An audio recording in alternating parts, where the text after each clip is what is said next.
Check me out now. Return of the smooth operator.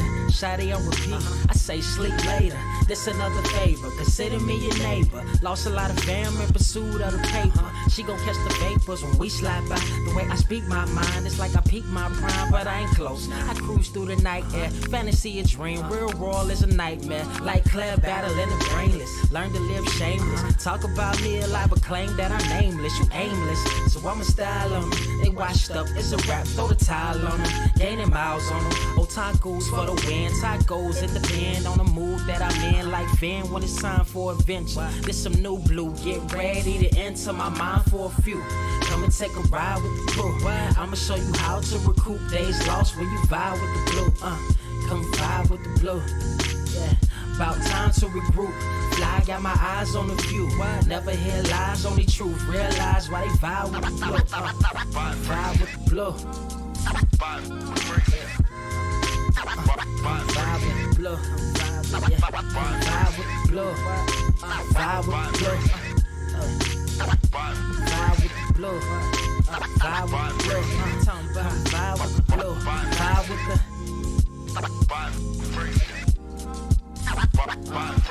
vibe with the sky. Wait, you know the rest. I'm blessed. I see you frontin' like you ain't impressed, but I still get requests. I'm playing Zelda on the GameCube. I quit spamming my music. Don't ever try forcing the links. That's a high rule. The wind waker, Mother Nature on my side too, controlling the elements. Go and check my avatar. I'm arrows ahead. Get the point. Moving forward. The battle scars accumulated over time are reminders of what I went through as a minor, but made me a grinder.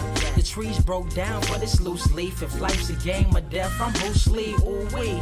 Lose sleep on the regular, trying to get this word out. Then I crash nebula. Wish I had a very odd parent, maybe two, but it's cool. Everybody pays dues. Now it's time to make moves. Granny didn't raise me to lose. Think I'm in the mood for a cruise. Wanna ride? Come and vibe with the blue. Come vibe with the blue. Come vibe with the blue. Come vibe with the blue. Come vibe with the. Check this out, y'all. I'm back spazzing like the elderly. Worth of my cousin Beverly. Never swear away from the truth. Just ask Heather. Be weather, be tripping. Starting to control like our destiny. Always give you the best of me until the death of me. My weaponry is a paintbrush. Hush, don't tell my secret. They get a hold of it. If you leak it, get it. It's cool. Got you covered though, look. But let me get back to that cool-ish, loose-ish. Why they still lying? They don't do this bad at board games. Whole world clueless, selling their soul for Roof Chris. Who's this honored fella? Need a sliced extra mozzarella. Crew fly, let God propellers. Humanity born like they don't trust fun. Why you dodge the teller? You don't know, but my odds are better. Life's a gamble, depending on who holding the cards. You can start living at large or it's bon voyage. Charge it to the game. Me and you ain't the same. I'm thinking bigger pictures. Why you still shrinking the frame? Ever blink in the rain? It helps when your eyes dry. Mob with the bright minds. Think you funny, wise guy? Midnight marauder with a new tribe. Tired of the fake. Come and vibe with the blue sky. Come vibe with the blue sky. Why do you try? We get them high. Take them high. What I do? Come vibe with the blue. Yeah. Come vibe with the blue. Ask what up? Vibe with the.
Wise grass only greener when it's fertilized. Gave them truth in these songs, they prefer to lies. Destiny beautiful, adrift in her purple eyes. You can't see me, you Stevie. Wondering how I reach more evolutions than Evie and make it look easy. Dream on, yeah. Dream on, dream weaver. Dream weaver.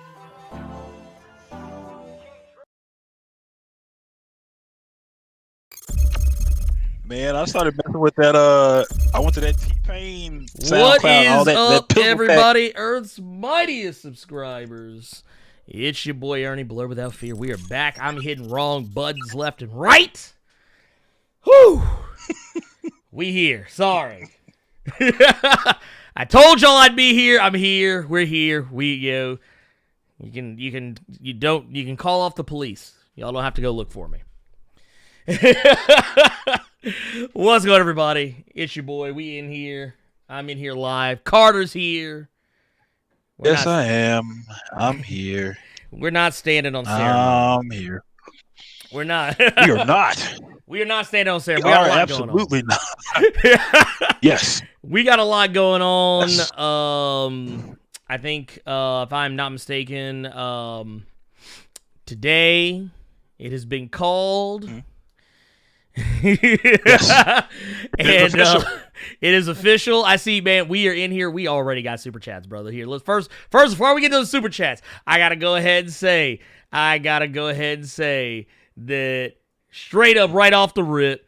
Let's say we got our guy. We got Robert L. Coggin here, Geronimo Smith, Victor Creed, Ruben Hart, Breck Warren, 2Triv, 211, LJ Brown, Surgical John Harris, Absolute Venom. Gots to go get him. We got Gilla V. We got our Callie. We got Yoli Spinner. We got Stephen Huggins. We got John Harris. We got Ariana Fitzgerald. We got Lusasaurus. We got the Coach Vic 7 in here. We got, dude, there's so many people. We got Jamal Simmons. We got Brandon Holden. We also got, who else we got in here? We got Gamora Skipper up in here. Rekai Boujan in here. Good Lord, so many names. Ethan ain't pulling out no time soon. Okay, I see y'all. I'm ready. So, let's go ahead and get to it. We got super chats already in here.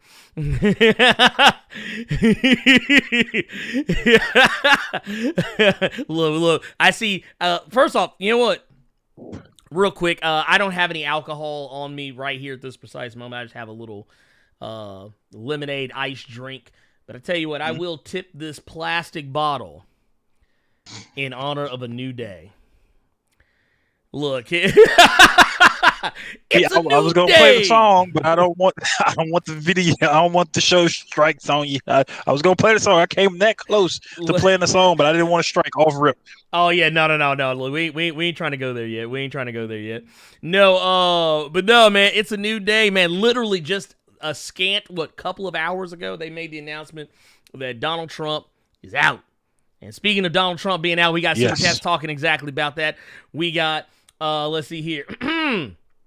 We got my guy Jamal Simmons coming through with a $5 super chat. Says, "All hail President Joe Biden as our president and President Blerd as future president 2024." Dude, thank you for that. I'm old enough to run. Ooh. I'm old enough to run. You know what? I'm running next term. Because what do we have to lose at that point? Oh God. I'm running next term. If Kanye could do it. I mean, if Kanye can run, shit. Dude, I'm so ashamed of my state. I'm so ashamed of Tennessee because that motherfucker got the most votes that he got in the entire country. He got from Tennessee. That's why I love that picture that you tweeted out. Just saying, just so we're clear, I'm from Memphis. I love that. I ain't picture. from Knoxville. I ain't from motherfucking Chattanooga. Nash? I'm from Memphis. No. Look, I'm gonna be like that. What was that dude that went viral? Memphis. Ain't nothing but Memphis. Most beautiful land in the world. Memphis. But no, we got Brandon Holden coming through the $4.99 super chat. Didn't even say anything. Just wanted to come out and show some support. I appreciate it. Thank you for the love. Thank you. Okay then. My guy R. Jack Fellhand coming through with a $5 super chat says Donald Trump got the full 2020 experience. He caught COVID-19 and he lost his job. Woo! Wow. I'm here for it. Lil Way. I'm here for it.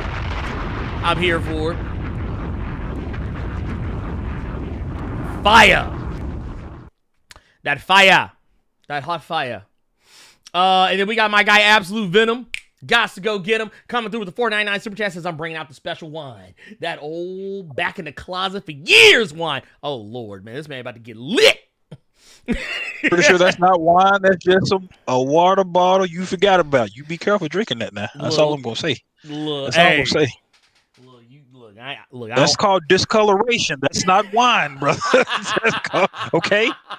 That could very well be mold, okay? God. Be careful with what you're drinking in your closet. Dude, yeah, be careful, man, because look, I don't want to have to come send out a wellness check for you.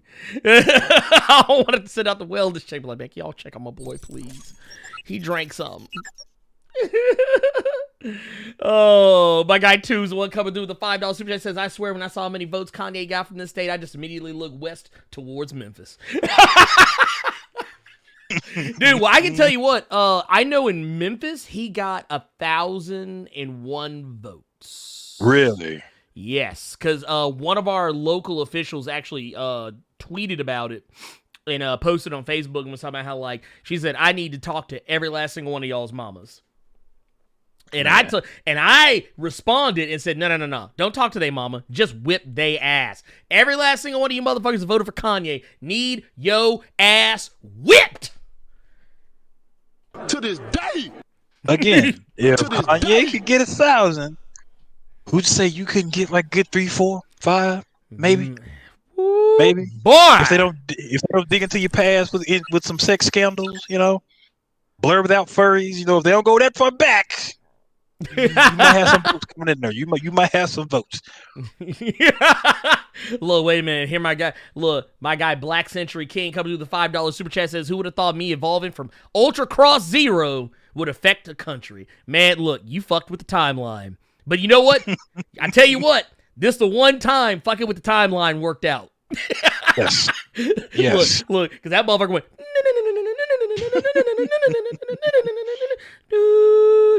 Did hit that flash music? See, y'all know nothing about that.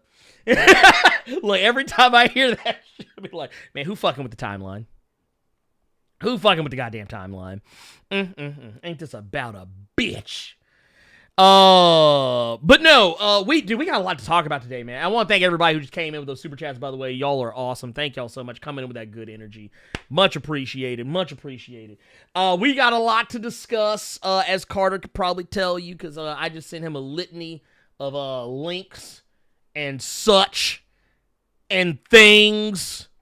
But yeah, okay, so let's go ahead and break it down real quick. We are going to be talking about, of course, cover story. We're going to be talking about the shenanigans. Wesley Snipes on the set of Blade. Been well talked about, well storied and documented. I feel like you can make a documentary about the making of Blade Trinity and it would just sell straight the fuck out. We are also going to be talking about a little bit of Eternals. I didn't get to send this to you, Carter, because it was kind of something that slid across my desk just now. But we got some leaked photos of Eternals. We're probably not going to spend a whole heap of lot of time on that. We're also going to be talking about the upcoming S.W.O.R.D #1 preview, which is going to be a post 10 of Swords comic that I think both of us are looking forward to. What else we got? I saw Magneto. I'm here for it. Oh, yeah, no, dude. Magneto? Dude, that's all I need to see. We also are going to find out about the actress, Hannah John Kamen. She is, for those who don't know, she was the actress who played Ghost in Ant-Man the Wasp. We're going to learn a little bit more about what she's got going on in the future. DC's Green Lantern live action series. That's going to be coming to HBO Max. May just be adding a fan favorite Green Lantern of color, and there's a whole bunch more in there from there. There's so much more. If I spend the rest of this time talking about it, we won't ever get to it. So, with that said, real quick, let's address these super chats real quick, because we got a couple more in here. Oh my God, dude, y'all are just coming with that good energy today, man. I appreciate it. See, this is what happens when you live in Joe Biden's America. God damn it. See, look at it, goddammit. Anyway, SFC Cape Killer coming through with a $5 super chat. Just said, "What up, Blerd Koa? What's good? Put them goddamn fists in the air if you got the goddamn ability. Y'all know what to do, goddammit. Y'all know. I know how to do it. You guys know how to do it. Here, fuck it. I'm gonna go ahead and do it right now because you know what? I ain't shit. I'm on my worst behavior today. I'm gonna put this shit in the goddamn air. Fist up, motherfuckers. That's right. Now, our Cali one comes through the $5 super chat, says, "I'm from Alabama, and they sent in a failed football coach who moved here 18 months ago to the Senate." Facepalm, man. Look, what's going on here? What's going on here? Wait a minute. You could lead your team to the Peach Bowl, but you gonna sit here and try and lead us to the promised land. Ain't that about a bitch? Oh, Lord. Get him out of here. Get him out of here. Look, and then Brandon Holt coming through with a $4.99 super chat, says, "About damn time Georgia won something." Goddamn. Damn. Why you do him like that? Do him like that. I like Georgia's football team. Leave them Bulldogs alone. Leave them alone. Look, man, they out here struggling like the rest of us. But they got tuition to pay. Thank y'all for those. We got super chats. LJ Brown in chat saying, so what happens when we live in Carter and Ern's America? Do we all get free comics? Yeah, we gonna pull a Marvel with it. All you getting are free number ones for shit that came out like 10 years prior. You ain't getting caught up on nothing. Get your ass out of here, cheapskates. I will roll this with an iron fist. And not the and know right now. Look, actually, no. What's gonna happen is that Image Comics, Image Comics are gonna be front and center everywhere. You ain't gonna be able to escape the motherfuckers. Like y'all, Image Comics will be delivered to your doorstep. You finna get so many restarts of Walking Dead #1, boy. You finna get so many of them issues sent to your career for no reason whatsoever. Robert Kirkman gonna be sitting there like, "Damn, y'all just giving away my shit." I'm like, yeah, that's what we're doing. Mm-hmm. That's what we're doing. Mm-hmm. Yeah. Yep. Come on now, you know ain't nobody reading Walking Dead. This is the best we can do for you. This is the best we can do for you. Yeah, I'm just saying. All right, so let's get to it. Let's see. Oh wait, we got one more. Dude, man, these super chats just coming through. My God, man, I love y'all. Jesus. Jay Rice says, "What election had become a civil rights case starting Monday? The federal court case will start. If it goes the wrong way, the election will be thrown out." Honestly, I don't think it's gonna go the way that some people think it is going to be. I don't think that, because here's the thing. I think they're gonna have a hard time even making that case, because right now, and honestly, first off, I'm gonna go and say right now, it's also not in Trump's best interest to even pursue that, because he didn't want to be president in the first place. It is a matter of public record that he had television deals lined up for post 2016 election cycle because he expected to lose, and then he realized he won, and then he fucked up, and then then we had to suffer for it. Yeah, this is one of those cases where somebody didn't want a certain toy, but then they got that toy, and now they don't want to get rid of that toy. They don't want anybody else to touch that toy. Well, yeah, that's what this is. And now he's got TV deals lined up right now. But also the reason why he doesn't want out of office is because he knows he could get hit for all that shit that he's done. And he knows he's going to, his ass is probably, maybe possibly, not saying he will, but he maybe possibly will go to jail. Hopefully. Yeah. Let's see. We got another $4.99 super chat from Absolute Venom.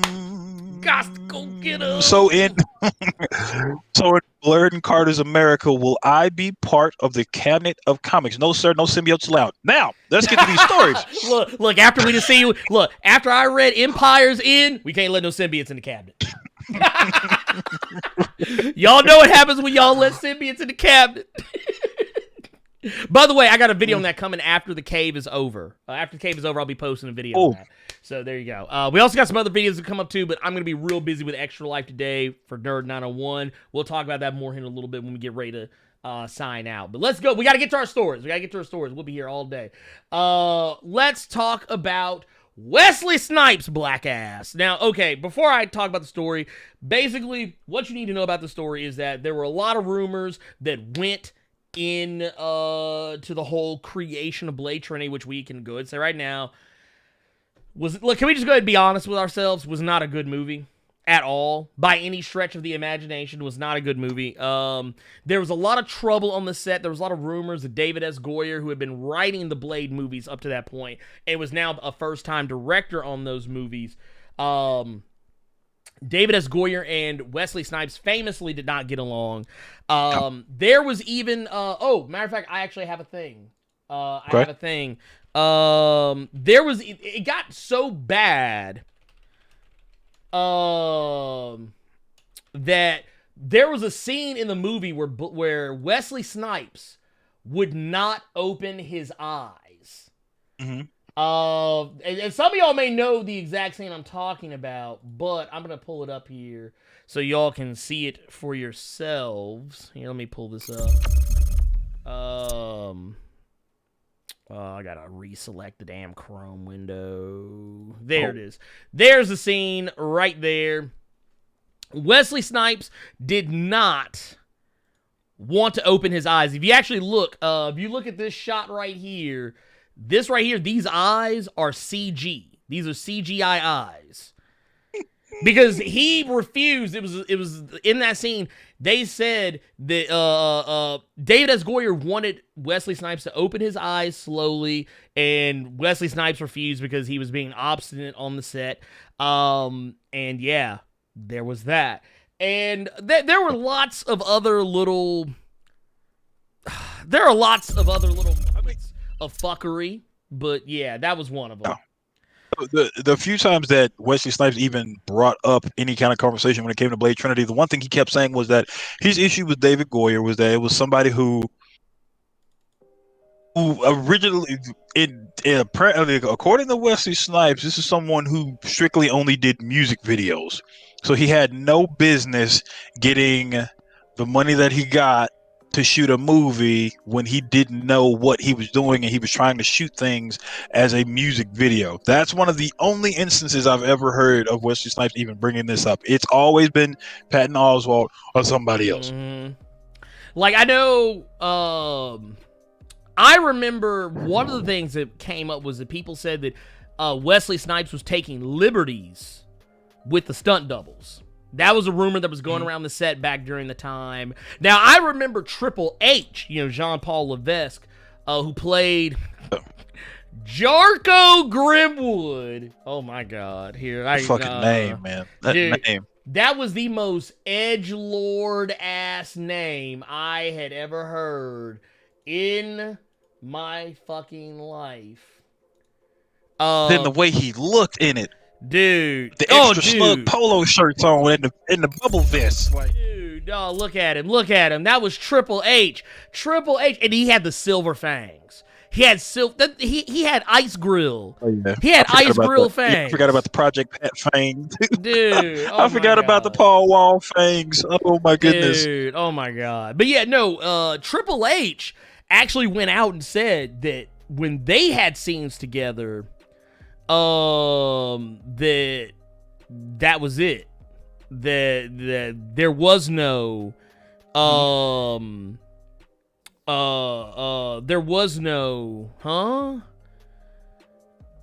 Oh, by the way, LJ, David S. Goyer didn't direct Dark Phoenix. I don't even think he wrote it. That was Simon Kinberg. But neither here nor there. Point of the matter is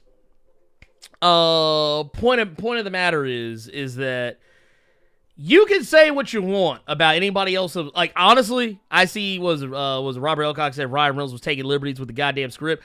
I mean, honestly, Ryan Reynolds was the only good part of the movie. So, I mean, let's go ahead and be real. I mean, if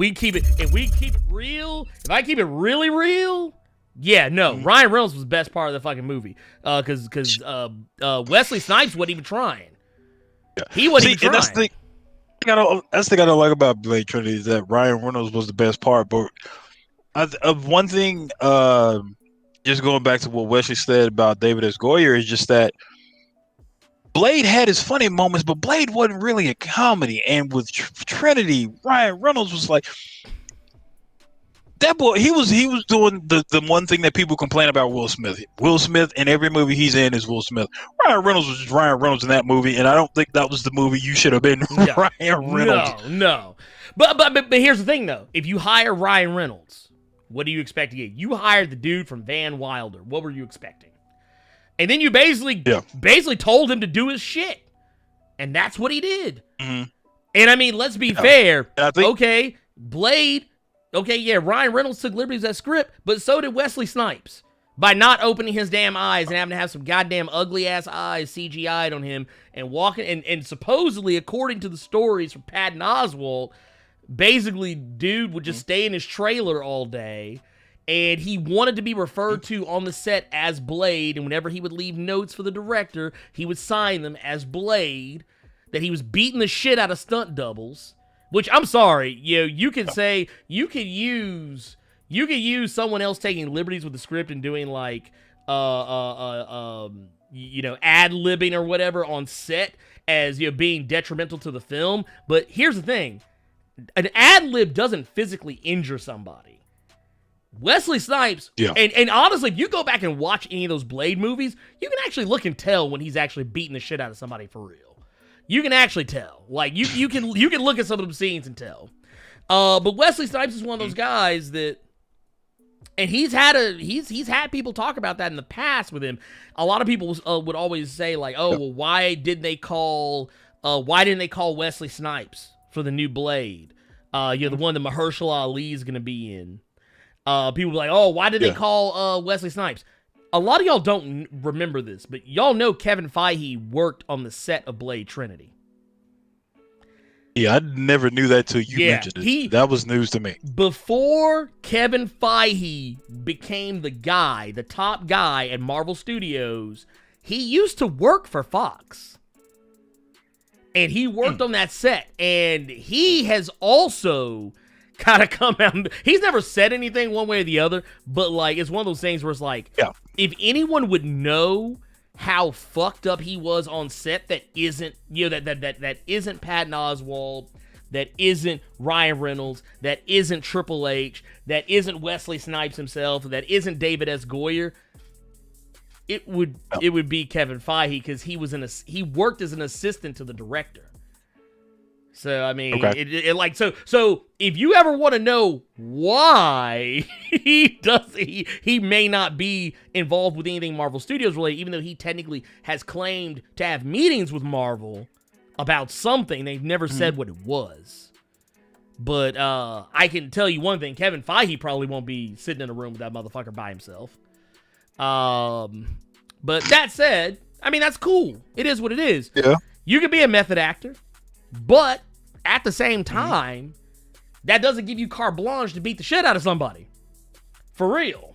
Like breaking someone's ribs. Allegedly. Oh, yeah, let's put the allegedly. Allegedly. But let's see. So let me go down. I'm gonna go down the story before we give Wesley Snipes' response.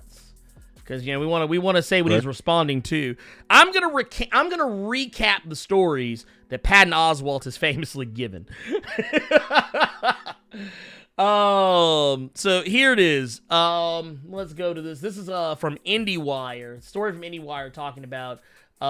This is from like 2012. Let's take a look at it real quick. Okay, so he said.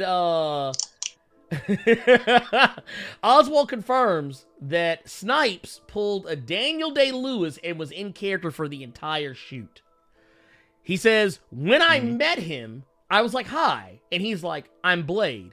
He also apparently tried to choke out director David S. Goyer, smoked a ton of weed, and, well, just read on here. It says, this is Oswald's story. He says, oh, Christ. That was the third Blade movie, and there's a scene where Blade goes in and confronts this guy for harvesting humans. That scene was supposed to be the whole basis of the film. Blade is fighting for the last shred of humanity, but they thought it was just so fucking grim, so they decided to just have Blade fighting Dracula. It was just one of those, it was a very troubled production. Wesley was just fucking crazy in a hilarious way. He wouldn't come out of his trailer, and he would smoke weed all day. Which is fine with me, because I had all these DVDs, and I wanted to catch up on. He says, we were in Vancouver, and it was always raining. I kept the door to my trailer open to smell the evening rain while I was watching a movie. Then I remember one day on the set, they let everyone pick their own clothes. There was one black actor who was also kind of a club kid, and he wore this shirt with the word garbage on it in big stylish letters. Now, bear in mind, Garbage was a very popular band, a grunge rock band from the 90s and early 2000s. That's what this shirt is in reference to. Just throwing that part in there. Okay. And Wesley came down to the set. Oh, by the way, this was also that person's shirt, their own personal clothes. And Wesley came down to the set, which he only did for close-ups. Everything else was done by his stand-in. I only did one scene with him, but he comes on and goes, there's only one other black guy in the movie, and you make him wear a shirt that says garbage, you racist motherfucker. And he tried to strangle the director, David Goyer. So later that night, Ron Perlman was in the city. Everyone who makes movies in Vancouver stays in the same hotel. It's like an episode of Love Boat. Every time the elevator stops, you've got a different celebrity getting on. Like, hey, now we've got Danny Glover. So we went out that night to some strip club, and we were all drinking, and there were a bunch of bikers there. So David says to them, I'll pay for all your drinks if you show up to set tomorrow and pretend to be my security. Wesley freaked out and went back to his trailer. And the next day, Wesley sat down with David and was like, I think you need to quit. You're detrimental to this movie. And David was like, why don't you quit? We've got all your close-ups, and we could shoot the rest with your stand-in.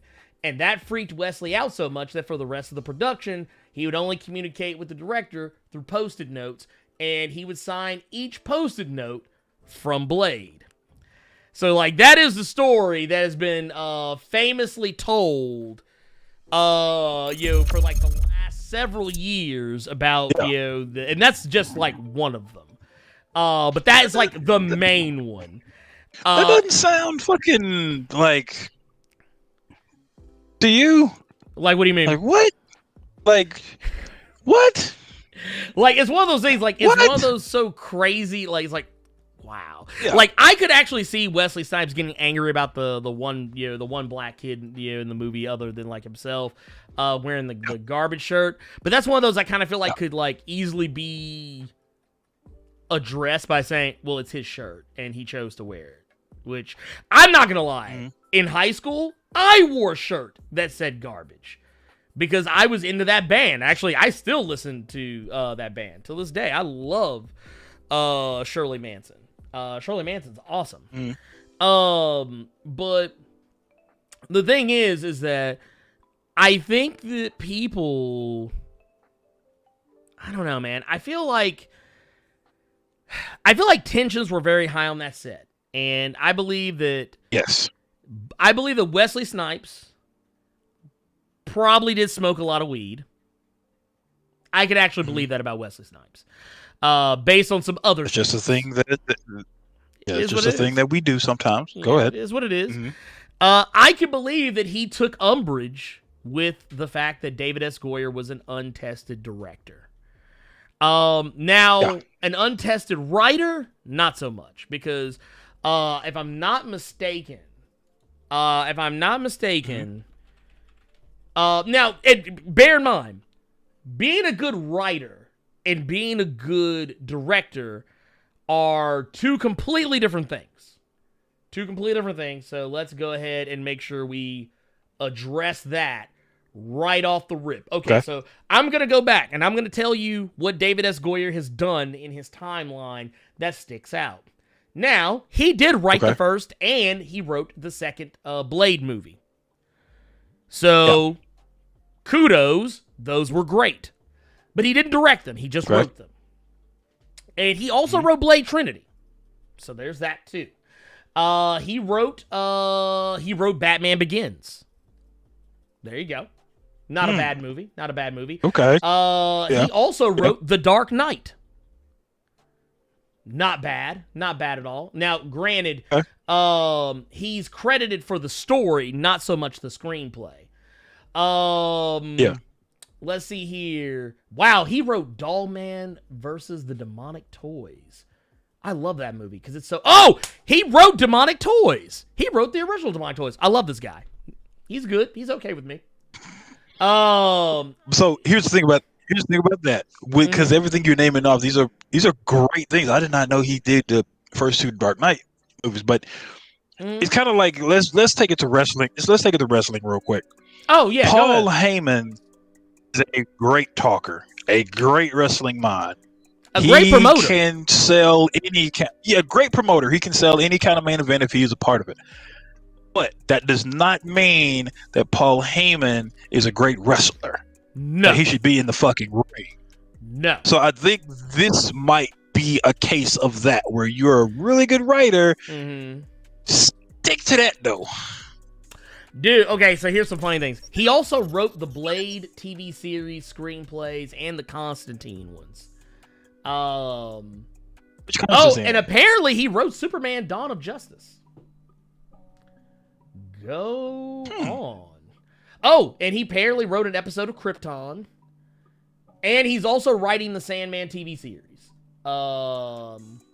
That's coming to Is that even HBO coming Max. out? Supposedly. It's in pre-production.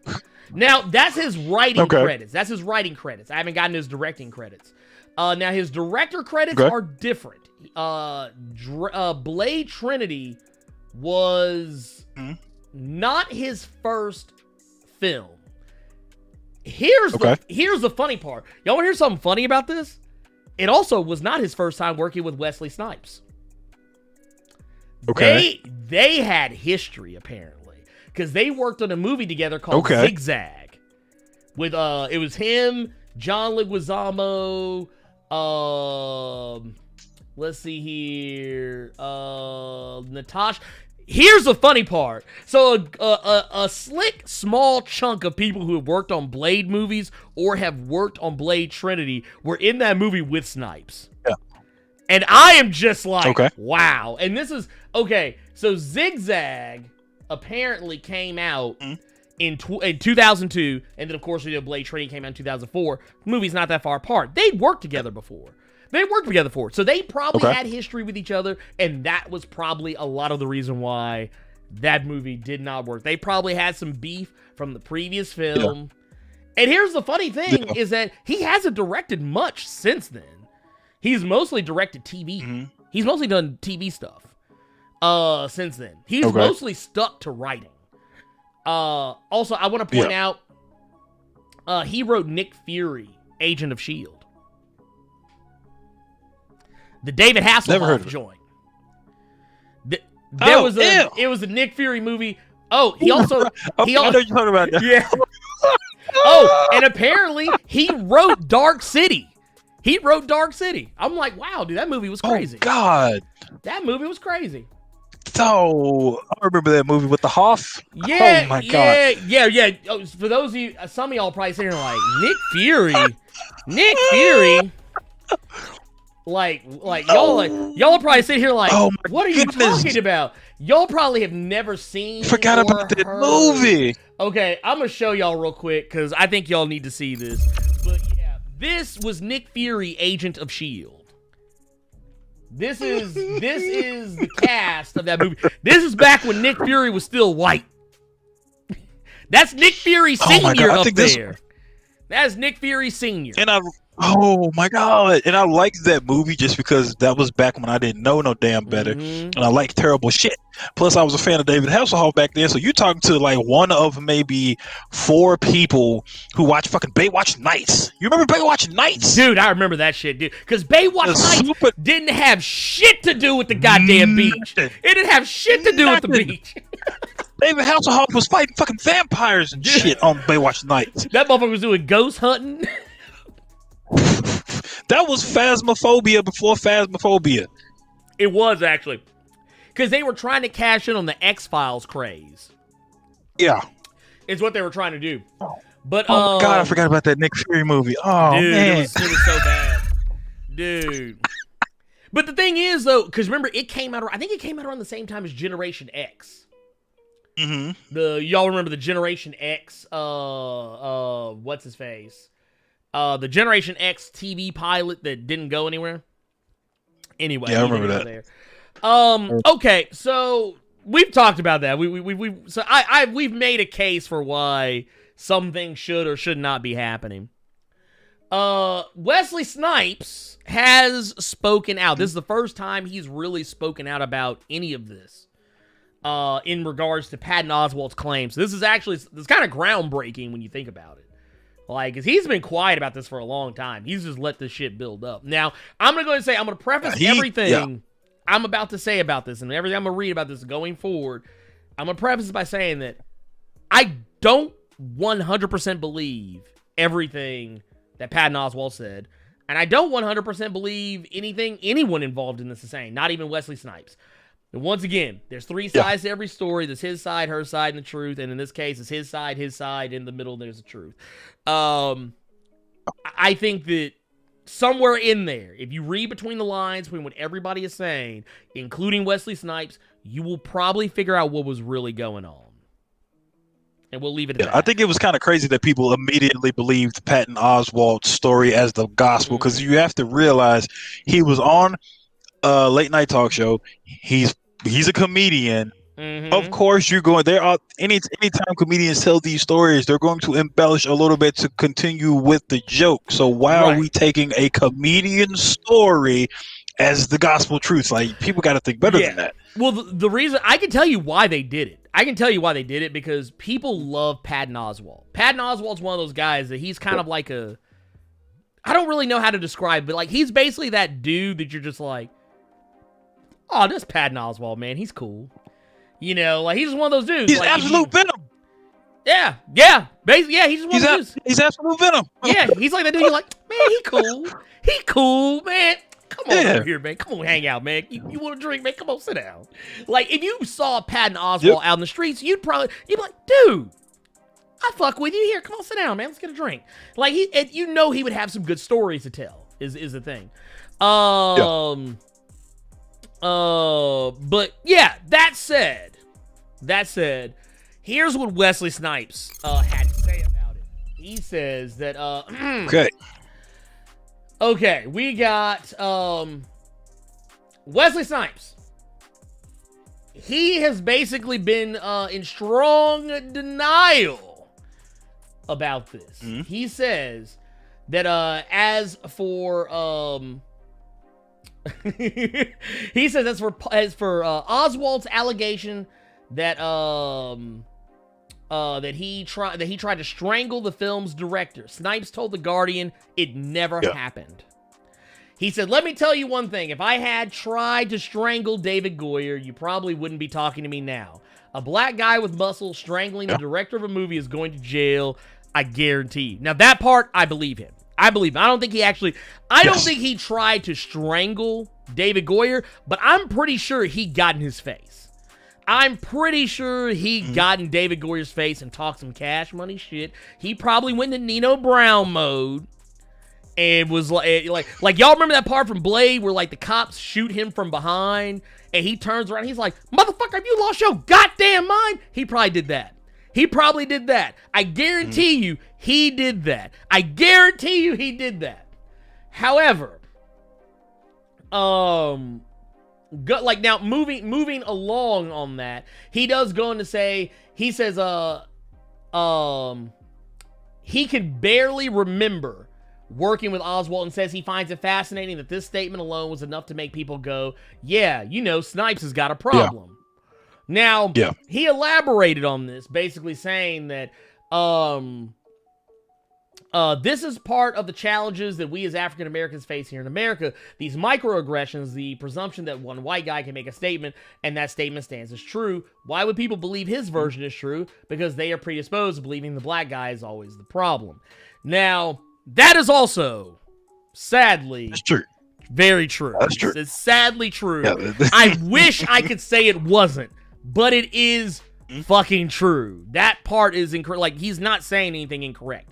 It would be no different. Like case in point. I know for a fact that, and I'm not saying this about all the people who I work with, but there are people who I know who sometimes are scared to offend me because they think I'm going to lash out. Because and a lot of times it's because I'm black. They think, oh, we don't want to make him angry. And I'm not even calling names. They want to say something. Yeah, they want to say something, but then they hit you with that. Yeah, like, look.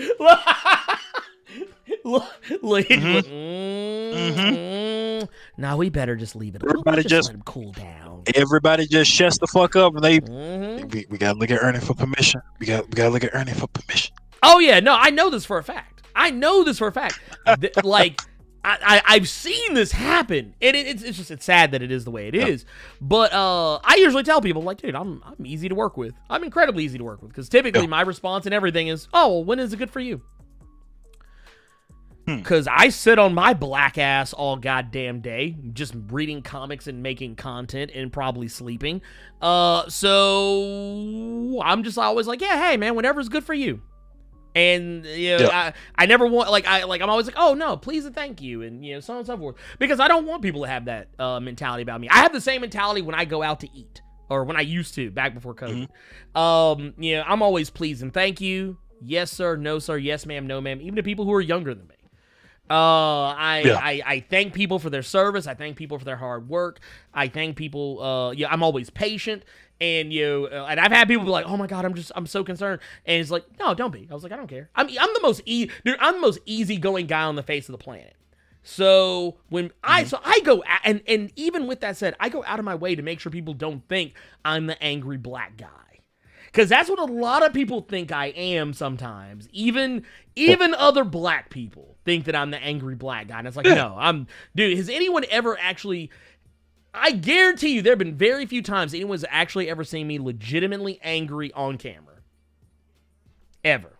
I'm talking about legitimately pissed off. Yeah. I want to say the whole Young Ripper conversation. Oh, damn. That was actually one of the few times. Okay, I tell you what. I tell you what. There's two or three specific times I will talk about. It was the Young Ripper conversation, George, the Blerd cave after George Floyd, and maybe one or two more weeks after that where I was just like undeniably angry, but not even like. And even as that went on, it kind of like faded down to like being less and less mad. And really now I will even go as far as say, even with Young Ripper, that was just more annoyance than anything else. I was just like, I could be, like, honestly, I was sitting there, I don't know if most of y'all know this, I was playing video games at one point during that conversation. I wasn't even really paying him any attention. I was actually playing a video game, and like, it was just kind of off in my own world, because I was like, dude, you just love talking about yourself. But anyway,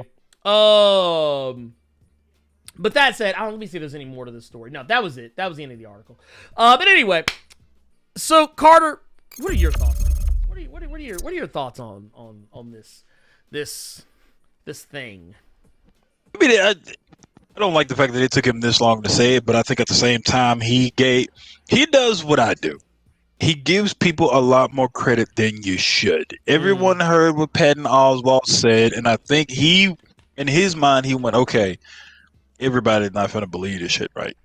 Post-it notes, Blade, like shit like that. But then when people went for it, and now everyone is perceiving him as this person, it's just like, for real? Y'all let this one brother say this and just ran with it? Dude, it's like, bad.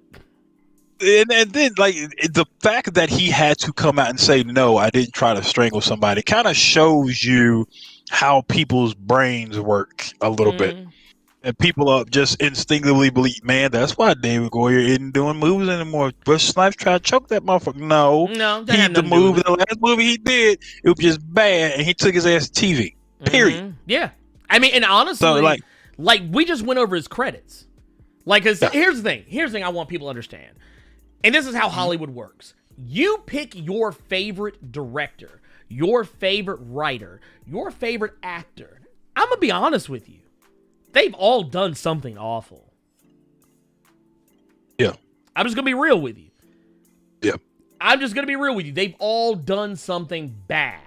So, that said, people, and I know sometimes we like to, hammer on. It's actually, David Goyer is honestly an easy target because he does write. That man's batting about, I'm not even going to say 500. He's batting about 700. Yeah. He ain't perfect. Yeah. He ain't mediocre either. Because here's the thing. Here's my thing. He's written, because the same people who would shit on him and say that he's an awful writer are the same people that talk about Blade 1 and 2 as though they're the end-all, be-all, holy trinity. So you got to keep that same energy. If you're gonna call him garbage, you call him a garbage. I mean, yeah, you can say he's a garbage director, and you probably wouldn't be that far off from the point. But if you call him a garbage writer, then you need to go ahead and take them copies of Blade 1 and 2 and throw them in the trash, because he wrote those. Not only that, all you Dark Knight fanboys, throw that shit in the trash too. Yeah, I'm just saying. I mean, Wesley Snipes can't be that difficult to work with when it took a couple years because he had to he had to go to Pleasantville for a little bit, but you got Expendables. Yeah, he was in Expendables, and then he was on he was in Expendables, and then he had a TV show that he was doing for a while there. So, and he had a meeting with Marvel. He actually had multiple meetings with Marvel after he got out of prison. Yeah, yes. So it's just like,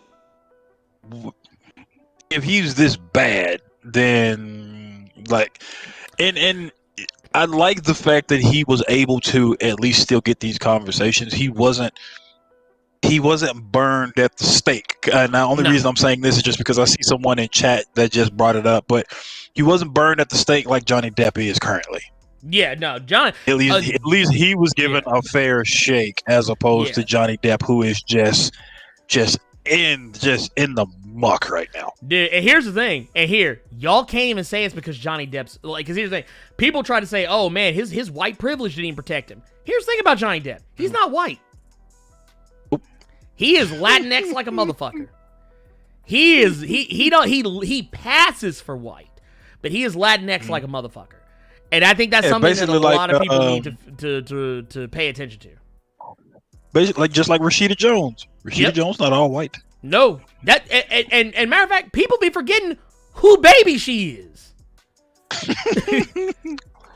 Like they be forgetting who. And the thing is, honestly, because I remember when what was that show? Was it Black AF? And people were clowning her, and it's like, well, I mean, but the thing is, I kind of get where the show was coming from. It's the fact that she is half black, and people treat her as though she doesn't deserve to be a part of the culture, which is kind of fucked up when you think about it. Because honestly, that's how my daughter's going to be treated. That's how people are going to treat my kid, and I don't even like that. I don't think that's cool at all. Because honestly, as far as I'm concerned, if white people back in the day used to want to be the one drop rule, guess what? My daughter's black. One drop. Her hair is curly. She got a bell pepper nose, and she got the soup cooler lips. So yes, she is black. I don't give a fuck. I don't care if it's one drop. See, I would put you in the hole just for flaming that baby like that. I wish I could put you in the hole. That baby is nowhere around here right now, and he done flamed nose and lips. I wish I could put him in the hole. Look, but now here's the thing, though. That's sidebar. So when my daughter was born, she came out really white. Because when she first came out, she was kind of dark, but it's because it was all the crap on her from being in the womb. But when they cleaned her off, she was ridiculously white, and I had to look at my wife and be like, "Woman, do we need to have a conversation? Do we need to have words?" But no, what it was. I took one look at her while I was because they handed her to me, and I looked at her and I was looking at her and I was like, "Oh shit, you got my nose. Never mind, you're good." You got my nose, you're good. And then like over like the next couple of months, she started to tan out, and now she's like honestly going from when the day that she was born to now, her skin tone has changed dramatically. Like she is more brown than anything else. Like she doesn't. I mean, you can look at her and tell that she's a biracial kid, but it's like it's also one of those where like her hair is in this kind of it's a weird texture where like it's almost in that weird middle ground. Like it's kind of black hair, but it's kind of not black hair, so it's real messed up. But anyway, neither here nor there. Point of the matter is so she's gonna be hood, but she might have some good credit in there as well. She might. She might. Yeah. We working on the credit. We working on the credit. We gonna make sure this baby can buy a house. That's still cold blooded. Your lady just finished giving birth, and you just looking at her, and you look at that baby, and then you look at her. I ain't gonna lie. I told her this. I told my wife this. Like after I realized, I was like, I was like, babe, we almost fucked around and got divorced, right? And she was like, what are you talking about? And I was like, I said, cause my daughter, she was born. I was like, I said, were you fucking around with some white motherfucker? What's really going on? And she was like, I also love the fact that her response was not, babe, I would never do that to you. It was like, when would I have time? Damn. I was like, she got a point. She'll always be at work. And when she come home, in front of her saying, "Ooh, you've been fucking on Tommy Lee Jones behind my back." Oh my goodness! Wow, wow. That boy said, "You know I'm finna put you to sleep when the baby came out, right? You know I'm finna put you to sleep, right?" Look, I'm gonna turn to Ezra Miller. Oh God! Danger.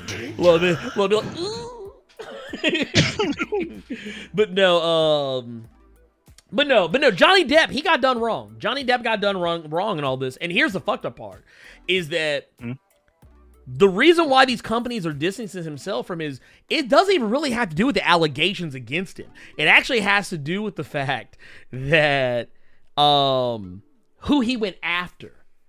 He went after Rupert Murdoch, which is one of like the biggest, is one of the biggest names in the business. And as a result of that, all these companies are like his Pirates, they're distancing from him. Fantastic Beast, they're distancing from him. And here's the fucked up he part. already left. And he's left all of it. But here's the fucked up part about that. Meanwhile, J.K. Rowling's ratchet ass, transphobic ass, turf ass, they ain't asked her to do shit. They haven't asked her to recant any statements. They haven't asked her to back the fuck off. They haven't asked her to delete her social media. They haven't asked her to calm down on social media. Ain't nobody asked her to do shit.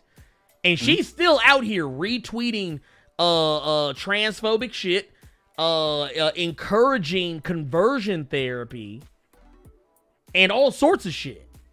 And I'm like, dude, really? Okay. All right. And here's something I find really funny. There are people in this world who find it perfectly okay to torture people into being, straight or cisgendered. They think that shit's perfectly normal. There are people who think that beating the fuck out of somebody and embarrassing them and torturing them and demeaning them will make them want to be normal. It's like, no, that's not how this works. It's not something that you choose. It's the way you're born. Like, it doesn't have shit to do with what you want. Like, case in point, when I was born, when I was conceived, I didn't want to be a boy. I didn't want to be born a boy or be born a girl. I was just fucking born. It's not something you have a choice in. And the thing is, these people believe in the science of conversion therapy, but don't believe in the science of the actual science of how gender works, which it's been scientifically proven there are more than two genders. Like, the thing is, when you are presented with new information, denying that new information kind of makes you an idiot. Especially when it's something that's an indisputable fact. If it's an indisputable fact, if it's an inalienable truth, if you deny it, that makes you kind of crazy. But anyway, neither here nor there. Point of the matter is, it sucks for Wesley Snipes. I hate it for him. It sucks even worse for Johnny Depp. And it's weird that I can say that. Because that motherfucker was getting his ass beat by Amber Heard. And guess what? Amber Heard still has a job. Yeah. So here, now you want to talk about white privilege. Yeah. Because that entire relationship was just a toxic relationship. But the thing is, we have proof of this one. We have the tapes. This is where this is one of those cases where nowadays in this world that we live in now, even when you have proof means nothing. Yeah. Not a fucking thing. Because while he is stepping down from Fantastic Beasts and he's thanking everyone for giving him the opportunity, but he can't do it anymore, she over here with Zack Snyder doing reshoots. Yeah. She doing Aquaman 2 right now. Look, and here's the set. No, and then, and Ezra, Choke-a-Bitch Miller, he still got a job. Here's the thing. Here's what I want y'all to think about. Wesley Snipes' career was on the line for the most part with that tax evasion stuff. And then on top of all that, you had the allegations that he who was it he was dating at the time? They said he beat the shit out of. Oh no. Oh, I gotta look it up now. I have to look it up now. But yeah, domestic abuse. There was some, I remember, because Halle Berry, that's who it was. I forgot about that. There was allegations. I don't think it was ever proven, but Halle Berry, it was rumored that Wesley Snipes beat the shit out of her, and that kind of tainted his career for a little bit. Not to the point that, like, obviously because he's still working, but like it kind of pushed him back from being in like the top spotlight. Yeah, it kind of pushed him from being in like that upper echelon that he was used to being in, as far as black actors go. But now look at Johnny Depp. Johnny Depp is getting the shit kicked out of him by his own wife, and guess what? That bitch still in high-profile movies. Ezra Miller, they literally have video evidence of this man choking a bitch, taking her to the ground. He still got a job. It just goes to show, man, when you black or brown, even if you're passing. Because Johnny Depp, once again, not a white man. He is Hispanic. He has, but like many white actors of his time, that came out during his time, and even before his time, he was told and advised to hide that. That if he could pass, he needed to in order to make it in the business and not be typecast into specific roles. Case in point, the reason why you look at a guy like Martin Sheen. Martin Sheen. A lot of people forget that one of his kids' name is Emilio motherfucking Estevez. Yeah, Emilio Estevez, yeah. His real name, a lot of people know this, Martin Sheen, because, Charlie Sheen, also, because, Charlie Sheen and Emilio Estevez are brothers. But Martin Sheen's actual real name, his God-given birth name, is Ramon Antonio Herod Estevez. I'm just saying. He is American, Spanish, and Irish. But yeah, it's one of those things. People forget about that shit. People forget about that shit. So, it is what it is. But, what are you gonna do? What are you gonna do? But we gonna get into the other stories. Well, let's go ahead and do that. Let's go ahead and do that, because we spent way too long on some of this shit. Okay, all right, let's talk about it. Real quick, let's address these super chats that we got, because we got some super chats in here. We got super chats we haven't addressed yet, and we got a new channel member as well, if I'm not mistaken. We got a couple from Tubes the One, my guy. Says this came up. We were talking about the Patton Oswalt story. He said that was some extreme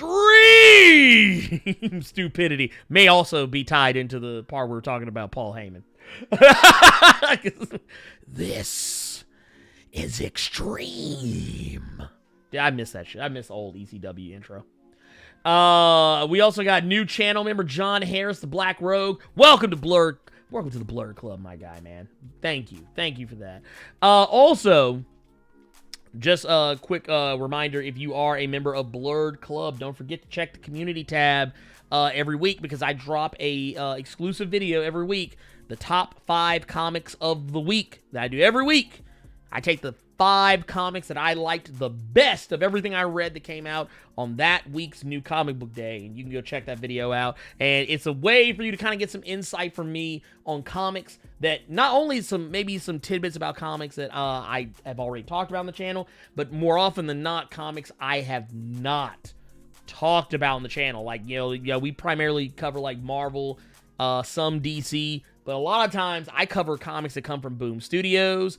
Not necessarily cover is probably the wrong thing to say, but I recommend to you comics that come from like Boom Studios, Image Comics, IDW, Aftershock. You never know, just depends. Because I read a lot of stuff. I don't just read Marvel and DC. So you never know what you're gonna get from me on the top 5. Also, Tube's the one coming back in, says, I'm gonna go ahead and say it. I love to play Trinity. I saw that when I was 8 years old. Definitely should not have been watching it, but 8-year-old me loved the shit out of it. Part of it was seeing a black man on screen. And that is a $20 super chat from my guy, Tubes the one. And here's the thing I'm gonna tell you right now. I actually don't mind turning on Blade Trinity ever so often and watching it. Yeah. Because it is fun to watch. Unrated version is better. Unrated version is watchable. Unrated version is watchable. Yes, I do agree. And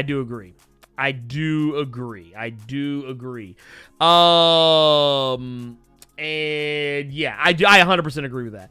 But and you know what? Honestly, sometimes when you see something at just the right time, you see it with a different pair of lenses than other people do. So it's kind of the reason why, like, even though like people who were already adults when the prequels for Star Wars came out, they hated them. But the kids who grew up in that era loved them. So that's why you have so many people coming out now defending the prequels.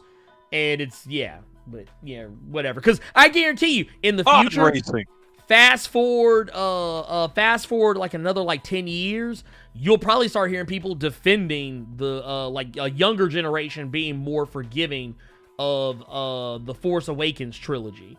Because they were kids, and to them, I don't know about that one. Hey, but here's the thing though. Here's the thing though. I actually think the prequels are worse than the Force Awakens trilogy, for a lot of reasons. But the thing is, people see it in a different light. The people are going to see it in a different light, that like a fresh pair of, like, there's a reason why ever so often movies that were once considered bad come up as being good later on down the stretch, because someone, like another group of people, saw it at a different time, and they have a different perspective than the people who saw it then. So, like, that's why I don't think it's impossible, because, dude, there's kids out there who fucking love the Force Awakens trilogy. Kids out there fucking love that shit. They're not thinking, because they're not looking at it from the same perspective as we are. Like, they're looking at it from those kids are young, they love Ninja and only play RuneScape and don't know no damn better. Let's call spade here. I mean, I'm not disagreeing with you though, but you can say the same thing about the prequel trilogies. You can say the same thing about the prequel trilogy, is that, because when us grown-ups, all we saw was one good fight scene, a bunch of talks about political bullshit that no kid should give a fuck about, and a dude getting burnt up and having a terrible-ass response to finding out that his wife is dead. That's what we took away from it. I'm not going to sit here and let you disrespect pod racing, okay? Oh, we might as well go to the next story. I'm not going to sit here and let you besmirch pod racing right now. This is pod racing. No. Oh, God, no. I'm good. Mandalorian did pod racing better by letting Timothy Oliphant ride half of a pod racing engine. That was more interesting. Watching him ride that for 5 seconds was more interesting than the pod racing in Phantom Menace. Anyway, point of the matter is, Maurice EK with the 499 super chat says, "Hey Blerd, you're the best. You're the best. You're the best, sir." Thank you for that, man. Thank you. Look, now I want to play the song. Am I not fucking here? Am I not right next to it? What the fuck? Carter is right here. See, where is your name at? See, he got to get put in the hole. Over it. No, don't put him in the hole. Don't put him in the hole. He's good people. See. He's good people. He's good peoples. He's good. He's good. He's okay. He's all right. He's all right with us.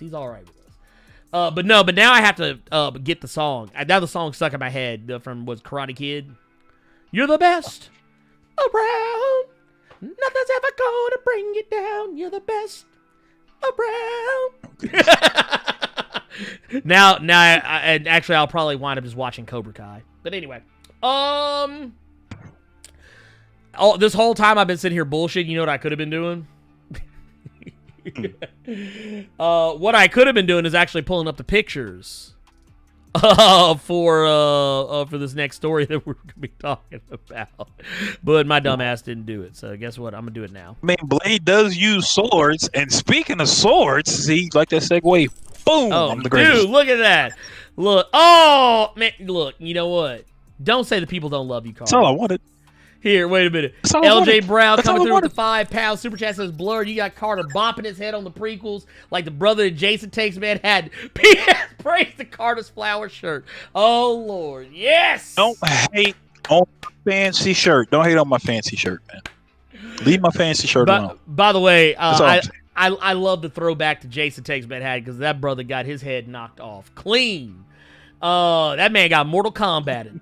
Maurice E comes back also with the 499 super chat says, Carter, you're the best too. See, look at that. Put love. That's all I wanted. It's a little recognition. That's all I wanted. That's all I wanted. I actually looked up last night. I was working last night, and just a random thought occurred to me. I'm like, how long have I been doing these? And sure enough, you and I have been at it since Blerd K 54. Okay. Yeah. Oh, wow. I actually looked it up last night. Yeah, I looked it up last night. We've been doing this since 54, and we at 80 right now. Damn. Dude, that's a lot. That's we've been cleaning up. That's almost a year. Dude. Jesus Christ. But hey, that's a good thing. That's a good thing though. Cause we're funny. We funny and we laugh about shit. Like that's why I always tell people, like, dude, yeah, I was like, me and Carter just talk shit. That's all we really do. That's really half the show. Next super chat, we got another one. J.R.I. says, how do you think Franklin Richards will get his powers back and at what cost? With a $5 super chat. Man, I'll be honest with you. I think it's gonna be Mr. Sinister. I think Mr. Sinister is going to be the one to crack the code. I don't know. That'd be funny. That would be funny. I'm here for it. I want it to be the case. I think Mr. Sinister is going to figure it out. Because, you got to think about it. Mr. Sinister is the most intelligent when it comes to gene splicing, gene therapy, things of that nature. I guarantee you at some point, and I guarantee another Fantastic Four X-Men crossover is going to happen. And it's going to revolve around what they showed us in Marvel Incoming. The one shot they did where it was Mr. Sinister just sitting there just like, ooh. I hope that next one, if they do another Fantastic Four X-Men book, I hope that one's written better than the last one. Damn. That was blatant shade on my part too. I don't give a fuck. No. I didn't. You and I've had that conversation where you really liked that. No. I like the way I'll put it this way. I didn't like that it turned out to be inconsequential. It turned out to be very inconsequential. However, I feel like a story seed was planted that will pay dividends later. But I wish that they would have actually put more into it than what they did. I do think it could have been done better. And I honestly kind of feel like COVID might have fucked it up. I feel like COVID might have had. No, I'm not gonna say that either. But well, no, I'm not gonna say that either. But no, the only reason I say is because it was kind of caught in the mix of all that, production and everything. So some things probably changed. I don't think it was enough time for a significant amount of things to change, but I don't know. I feel like it was the first act of something. Does that make any sense? Like I feel like there was more story, and they only told us the first part of it. Like, that makes If any that sense. was the first act, I don't care about the rest of it until someone tells me. Yeah, I mean, that, If anyone tells me they liked FF X-Men, you liked it because of how it ended, because of the G shit Xavier did. oh yeah, no, I'm saying, You that's what I'm didn't saying. like nothing else in that book. What that ended? Actually, I did like the way the X-Men pulled up on Reed Rich's house. I did actually like that. That was actually kind of gangster. That was like, he's like, oh yeah, no, we just come to see your son. Oh, y'all can leave. I thought that shit was hilarious. But no. We got a story, and this is basically a look at Al Ewing and Valerio. Is it? Dude, I'm gonna fuck this dude's name up. Is it Sheedy or Shitty? I've always said shitty, and then it makes me giggle, but I think it's sheedy. Sheedy? We'll say Sheedy. We're gonna say by Al Ewing and Valerio Sheedy. And basically it's going to be okay, so we all know that the X-Men, they have secured themselves a place on the moon, the Summers house. And and I'm gonna go to it right now. I have a sneaky suspicion that's gonna end up playing, a role into something later on too, because, and I hope it doesn't, but I have a sneaky suspicion someone will. But you remember who else used to hang out on the moon? What other group of people? Yeah. Oh, okay. You're talking about that group. I thought you were talking about. I thought you were trying to bring back Nick Fury again. I'm like, I can't remember what book I saw him in. There's another group of weird people with weird powers that Marvel was trying to pawn off because they didn't have the rights to the X-Men. The Indians. Yeah. They used to live on the moon, though. They've been de-leveled since then.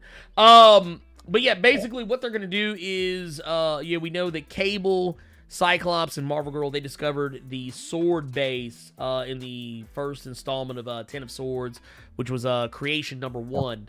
Al Ewing has basically been setting this. He also set this up in the pages of Empire as well, a little bit, if I'm not mistaken. But Abigail Brand is going to be back. She has got a whole new cast of characters hanging out with her.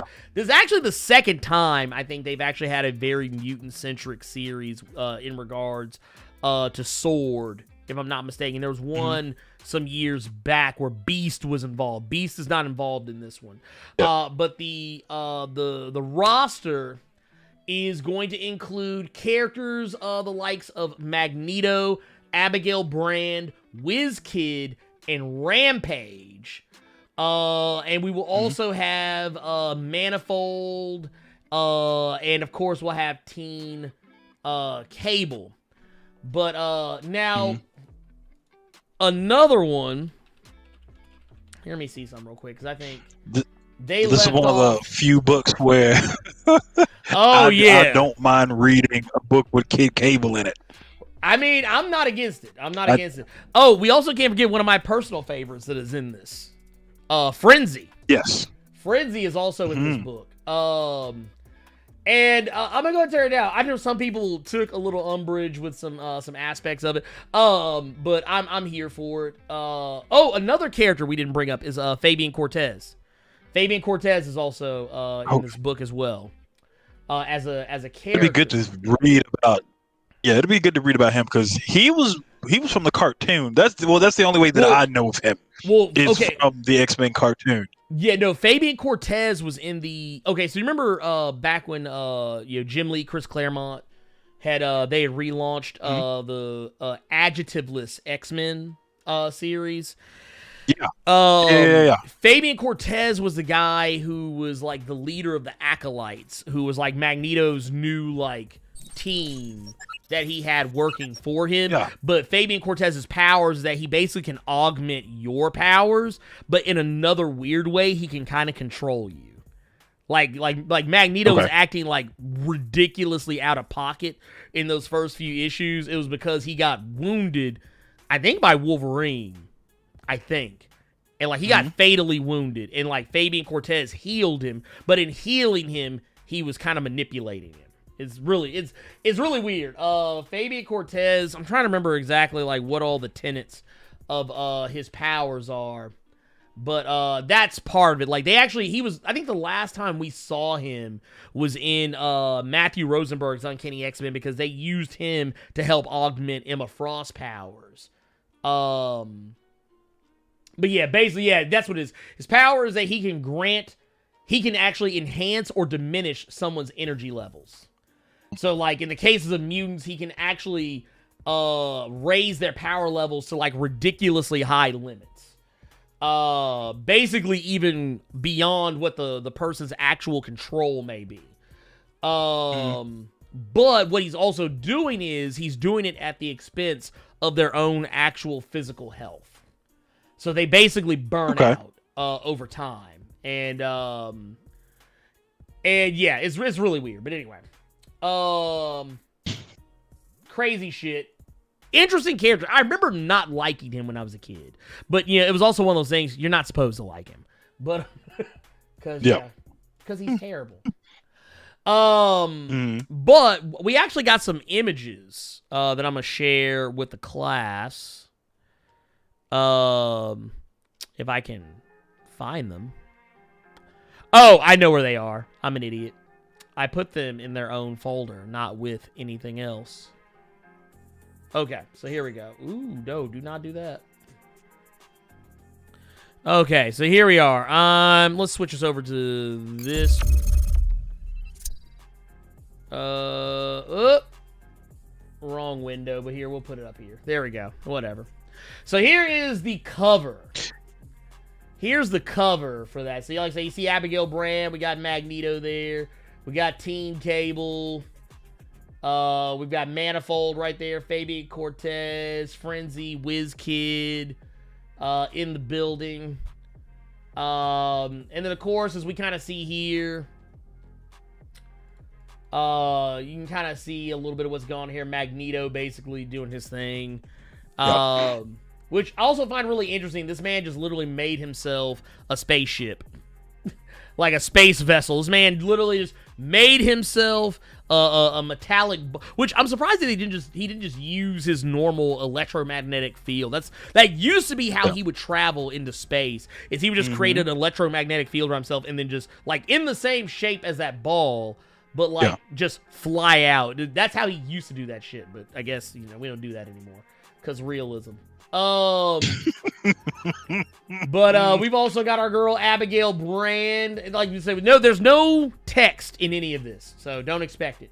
But I love the fact that him and Abigail Brand already seem to be getting along swimmingly. Probably not. They probably. Al Ewing, it's gonna be good. We should not have to sell you on this book. No, you really shouldn't. Dude, the man writes Immortal Hulk, for Christ's sakes. Come on now.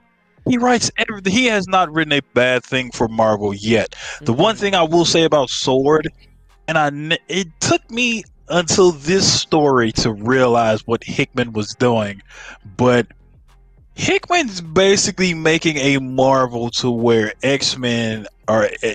This is where X-Men are the entire universe, if that makes sense. So where you have your Avengers book, which is X-Men, you have your Secret Avengers, which is X-Force, you have all these, like you have S.W.O.R.D, so now you have your Shield. So it took me to this book coming out to realize what Hickman was doing, and he has damn good writers in this thing that he's doing, so I'm all here for it.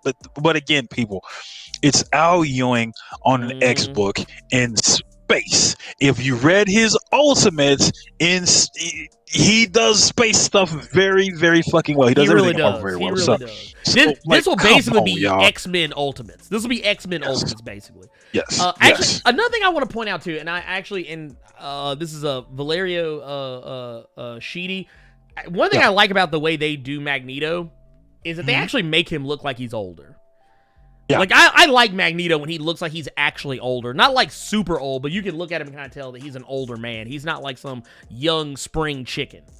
I would have, this is me. I actually shared this image with Carter yesterday. The fine auntie. I was waiting on you to post it. Look, why they got Frenzy sitting here looking like that fine ass auntie that's gonna ask you about your little friend? You was in high school.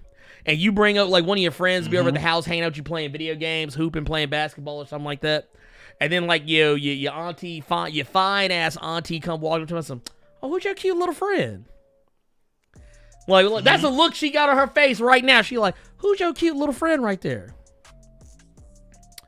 I mean, and then you tried to make your voice real deep, and you fucked the whole vibe up. And he just looking at your ass like, you ain't coming over here no more. Right? Nope. You was Don't go clap some adult me cheeks at the cafeteria. Look, you had a chance to clap some adult cheeks, but now they gone. It's gone now. You had a chance and you blew it. But no, I like this. And okay, so one of the things I find really interesting about this is that the characters they're using. And here, I want to go back here a little bit. Let's go back to the beginning here. What I love is that 2 of the characters that I selected for my all-black X-Men team are on this roster. Manifold and Frenzy. I picked Manifold to be my resident teleporter on the team because I love Nightcrawler as a character. He's a great character, but well, also he's not black. He's blue, and more specifically, he's German. But that said, Manifold's teleportation powers are far more powerful than Nightcrawler's. Like, Nightcrawler has a range. He can only teleport so far. Manifold can teleport anywhere in pretty much reality, damn near. Yeah. Like, he can teleport pretty much wherever he wants, he can teleport. Even if he doesn't know where the fuck he's going. Like, even if he doesn't know where he's going, he can teleport there without error because his power has a built-in failsafe that will not allow him to teleport into danger. So he won't end up inside a wall because he couldn't see where he was going. He won't end up in a lava pit because he teleported somewhere across space. Doesn't matter. And Frenzy, I actually picked as my heavy for that team. Because I was like, I didn't want to reuse Gentle because I put Gentle on my all-black Avengers. I wanted to put Frenzy on the all-black X-Men because I always liked Frenzy as a character, but Frenzy never really got a whole lot of play. Like, 'cause she used to be an acolyte. And actually, that's what I'm curious to see what happens. I'm kind of curious as to what kind of fuckery Frenzy and Fabian Cortez are going to be up to because they used to work together.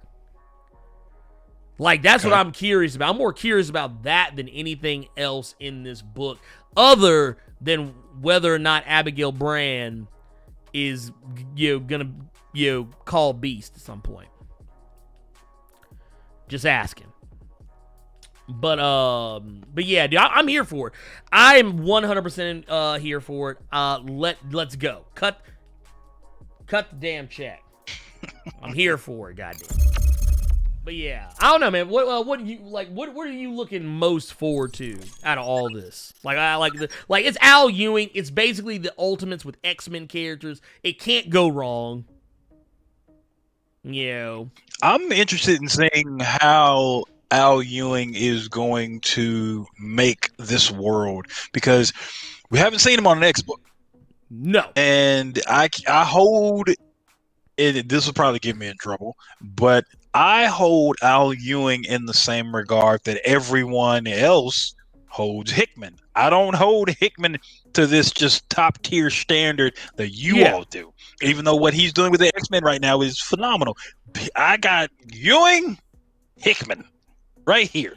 So I'm really interested in seeing what Al Ewing is going to do with this book. Another thing that I'm kind of interested in is if we're going to see Magneto change suits. And the reason I say that is because if you remember Giant Size X-Men Magneto, when it came time to put that red suit on, shit got done. So he saves that old suit when it's time to go to war. Yeah, so I'm wondering with him being with Abigail Brand, and that's his baby, is there going to come a time to where he's going to put that black suit on? I think because he that black is. suit was not war. That black suit is when it was just time to do some black ops stuff, some shit Yeah. behind the scenes that was just as ruthless as he was going to war. Especially with Dude. everything going on with X-Men, with Ten of Swords and stuff like that. I'm just really interested in this book. I want to see what he's going to do with Frenzy. I want to see what he's going to do with Manifold. I want to see what he's going to do. I think Al Ewing is going to be the person that makes me not hate not Damien. I think Al Ewing is going to be the writer that can do something with not Damian Wayne that will make me like the character more than I do. So as a whole, like this, I'm just excited. I'm just excited for this book. This is a day one buy for me. Yes. Oh no, yes, same. all over it. Al Ewing on the next book, yes. Dude, you know what's gonna happen because everything's going on with Doctor Doom. How much you want to bet Blue Marvel's gonna show up in this book? At some point, Blue Marvel gonna show up in this book. I have a sneaking suspicion. Also, can we just put some respect on Al Ewing's name? This dude writes black characters better than most white people. I have said that so many times and gotten yelled at for it, but I'm sorry. It's true. You read Captain America and the Mighty Avengers, he writes black folks better than some black folks. He does, actually. I you know what? I'll stand by that. I'll take the L for that one and stand by it because one of the things I always loved is the fact that Al Ewing went out of his way when he was on the Mighty Avengers. Y'all didn't know how good y'all had it. Y'all had everybody called me racist for making an all-black Avengers video. Meanwhile, Al Ewing's white ass had a whole ass all-black Avengers team and ain't nobody say shit. This man had Luke Cage. He had Blue Marvel. He had Spectrum. He had Falcon. He had Blade. What? Yeah. And I hate that so many people didn't read that book because the one thing was they didn't know who Al Ewing was. Mm-hmm. And what killed that book for a lot of people is that it was Greg Land doing the art. Mm-hmm. Yeah, that's when people completely wrote that fucking book off. And it was, okay, so is Falcon is Captain America? Nah. Al Ewing, who the fuck is that? Greg Land, the porn dude, is doing the art? Yeah. I'm not reading that. Yeah. I'm not reading that shit. There are so many people that missed out. And just, oh my God. He got those people in the Ultimates. He did do that. Matter of fact, had you read his Captain America and the Mighty Avengers, oh my God. Dude, and here's the thing. Here's the sad part. Here's the real sad part about that. So when they did when they were doing that run, the first volume, actually I think the first 2 volumes of that book were focused on Blue Marvel. The first volume was focused on Blue Marvel and Spectrum. Yeah, the first volume I know for sure was Blue Marvel. Blue Marvel. Yeah, that was Blue Marvel. Is that because that was before the same thing that happened to that book when we were just talking about Magneto? It's the same thing that happened to Magneto and a lot of other books back then.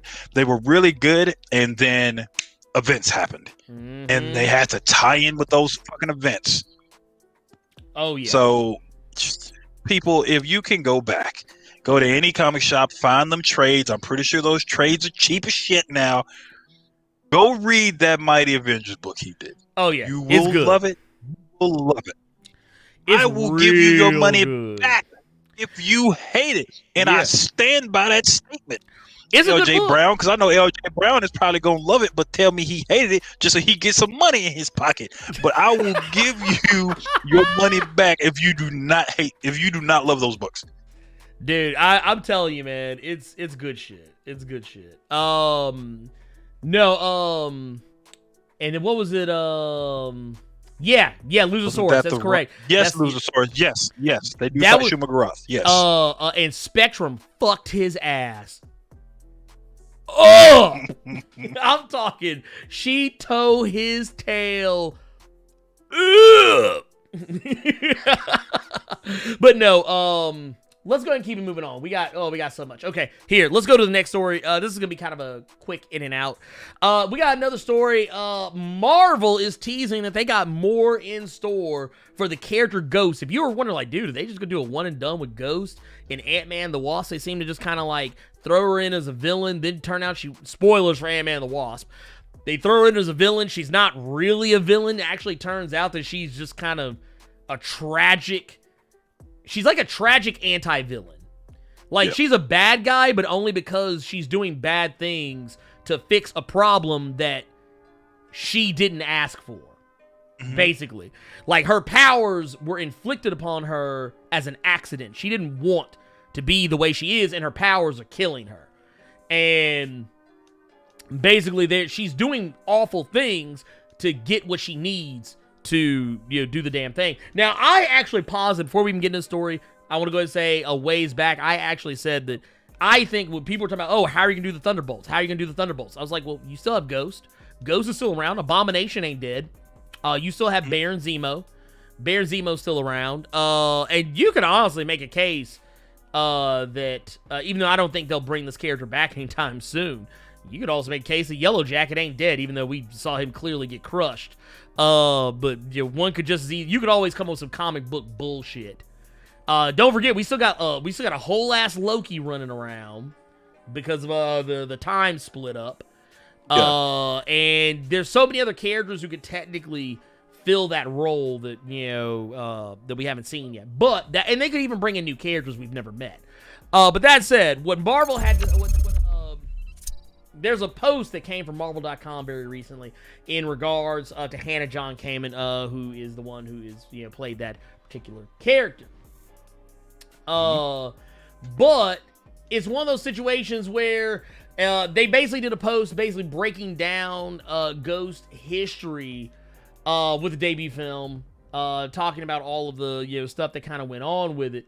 But basically, it was one of those things where it's kind of got people talking about the fact that she may still be around. She may, because she is still around. She technically, when the movie was over, if I'm not mistaken, didn't she get her? Did she go? Did they? I can't remember if they arrested her or not, or if they vouched for her so that she wouldn't go to jail. I can't remember exactly. But like, she wasn't with them in the post-credit scene. No, but like, she post-credit scene was all about. Yeah, it was about the snap, and she wasn't around for that one. But basically, but moving on to it, they basically said that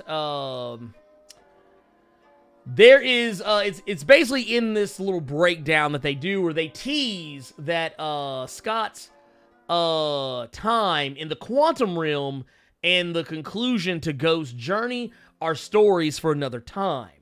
And basically said this story could be Ant-Man 3, which does not currently have a release date, and filming was supposed to begin in January of next year, but with the COVID-19 pandemic, that date is no longer set in stone. So they said it is also unclear if John Kamen will return for director Peyton Reed's third entry. However, rumors abound about the potential inclusion of Kang the Conqueror in Ant-Man 3, with Lovecraft Country's Jonathan Major potentially taking on that role. But no one has actually confirmed or denied any of that. But basically what they're saying, the idea is that we will probably see Ghost return.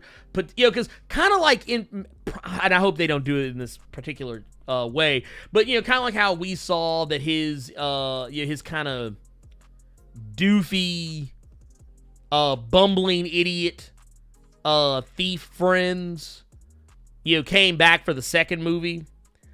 I think that's kind of how she's going to come back, but not like in the bumbling, goofy way. She'll probably come back as somebody that Ant-Man and the Wasp team up with to take on, whatever's going on. Like, it'll be... So, like, you'll have two people who shrink and one that can phase. And I think that wouldn't be a bad way to do it. I don't know how they're going to actually play it out, but Ghost was nothing like what the character was in the comics. So they can really do whatever the fuck they want at this point with that character. So like if you go like if you're familiar, like this is not Ghost from the comics. No.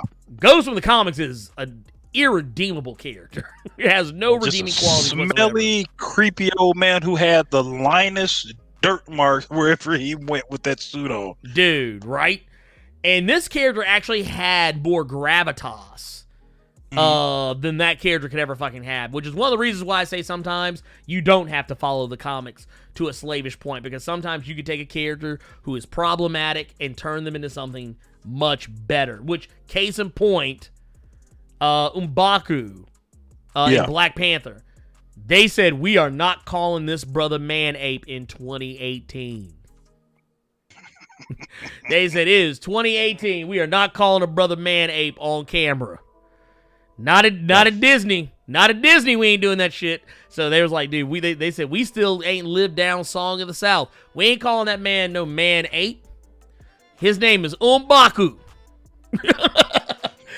Y'all better get used to saying it. But no, that's the thing. I think, is there a story there for her? I don't know, but I think regardless whether she appears in Ant-Man 3, whether or not Ghost returns in Ant-Man 3, I think you will see Ghost appear in Thunder. Like, if they do actually pull the trigger on Thunderbolts, that's where I would expect to see that character return in the most likely capacity. Let's go ahead and keep it moving, though. Let's go ahead and keep moving, because we still got more. Next up, we're going to talk about another female character getting a little bit of shine. Now, we've also talked about the DC, what was it? Was it last week or the week before, where we talked about DC's Green Lantern series? That was the week before. Week before last, I think, yeah. So DC, of course, we know, is making a Green Lantern series. We talked about they're going to have Alan Scott in it because reasons. Is going to have, I think, did they say Guy Gardner was going to be in it too? And yes, some other characters? Put some respect on Guy's name. Yeah. Yes, sir, they did. But we noticed there was no mention of Hal Jordan or John Stewart. And then people got curious. People felt disrespected. And now people got curious. Well, some people thought the reason John Stewart's name didn't get brought up was because the whole CW thing.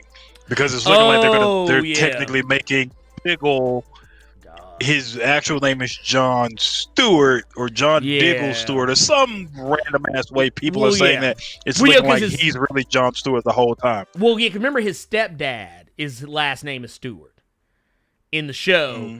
And there was a thing they did. It was in season 2 or 3 of Arrow, where basically Diggle confirmed that Diggle wasn't really his last name or something along those lines. But just remember at the end of Crisis, he grabs something and he opens it and it's a box and it's green. So yeah, people had questions, but you know who might be coming to that DC Green Lantern TV series on HBO Max? Who, Ernie? Who? Well, I'll let the picture tell the tale. Okay. We might be getting some Far Sector on HBO Max. We might be getting some Joe Malign in the goddamn DC Green Lantern series on HBO Max. We might get a crumb of Joe in this show. And if they do it, dude, if they got the balls to do it, I say fucking do it, because Far Sector is one of the most lit books ain't nobody talking about. I need to reread that shit, because I started it and then I started reading other shit. I need to go. Dude, back. It's good. The 8th issue came out about a week ago. Or the week before. It's been within the last couple of weeks, within the last month. The 8th issue came out, because it's only got 4 more issues, I believe. Okay. But yeah, basically what they're talking about is DC's Green Lantern series is reportedly going to have a black female lantern in the lead role. Sounds like somebody's been watching Star Trek Discovery. Let's see. So basically what they're saying is DC Entertainment and writer, producer Mark Guggenheim, who, by the way, I got a story that he did not too long ago. I don't want to say too much about it right now, but a story he did not too long ago. I'll probably be making a video for here very soon. They are currently developing Green Lantern series for HBO Max. It's been said to focus on a diverse range of Lantern characters that include Guy Gardner, Alan Scott, Jessica Cruz, and Simon Baz. The series was also said to feature characters such as Sinestro and Kilowog, who previously we've seen on the big screen. The Direct is now reporting that the main character of the series might be a black female Green Lantern, possibly named Blerd. It's pointed out that this may be a code name, but the report also says that it could be the character's actual name in the series. They aren't sure. This new character would be half human and half alien to a human father and an alien mother, having grown up on an advanced alien society on another planet. She is also described as being extremely committed and hardworking to earn her Green Lantern ring, wanting to uphold the values that the Green Lantern Corps stand for, and that Blerd will be partnered with fellow Green Lantern Guy Gardner, which, who would be a better mentor than Guy Gardner? I say that knowing good hell well shit could go wrong. That shit's going to be hilarious. Dude, it's going to be hilarious. the only thing I want from him to do, Guy Gardner at some point in the show has to say the Four Corpsmen. He got to hold up the four fingers and be like, all right, we're the Four Corpsmen. That's all I want. If he don't say that, I don't fucking want it. The sources explain that there may be some friction between the two's vastly different personalities. The report goes on to point out that the character does not appear to be based on the recently introduced comic book character Sojourner Malign. When previously talking about the series, Guggenheim explained that it would be written like a TV show, but produced like a movie.